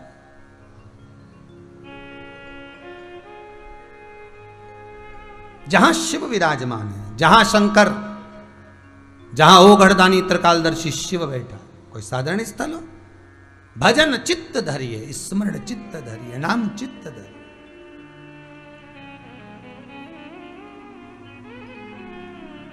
और जब भागीरथ जी महाराज ने तप साधना करी, सामने शिव आकर जब खड़े हो गए, शंकर ने पूछा क्या चाहते हो? भागीरथ जी बोले, जो गंगा जी आपने सिर पे रख ली वो तो पूरी बांध के रख ली, उसको थोड़ा बहुत तो छोड़िए, थोड़ा बहुत तो छोड़िए। आपसे भी निवेदन है, गंगा का जल केवल घर में लाकर रखने का नहीं, गंगा का जल का प्रयोग कर कर देखिए,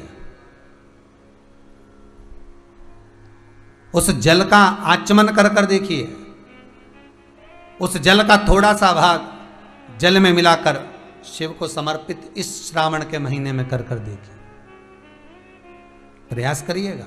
और आपसे भी निवेदन है, आपके पास में अगर गंगा का जल है तो जो 6 अगस्त को श्रावणी शिवरात्रि अपन मना रहे हैं, पूरी भारत की भूमि पर, विश्व में सब शाम को 7 बजे से 8 बजे तक जो अभिषेक कर रहे हो, पूजन कर रहे हो शंकर जी का, आपको कल भी कहा था कि हर हर महादेव, घर घर महादेव, प्रत्येक घर घर में जो शंकर विराजेगा, श्रावण के महीने का जो सुख मिलेगा, घर घर में शिवलिंग का निर्माण कर कर जो पूजन हो, उसमें अगर आपके घर में थोड़ा सा गंगा जल भी हो तो वो भी शंकर को इस श्रावण के महीने में चढ़ाकर शिव को अपना कर लीजिए और आप शिव के हो जाइए। श्रावण की शिवरात्रि का दिन, और वो भी शिवरात्रि लगेगी शाम को 6:28 पर, इसलिए रखा है शाम को 7 बजे आस्था चैनल पर ऑनलाइन अभिषेक। अपने अपने घरों में पूरे परिवार समेत बैठकर मट्टी का शिवलिंग काली मिर्ची मिलाकर उसका बनाओ,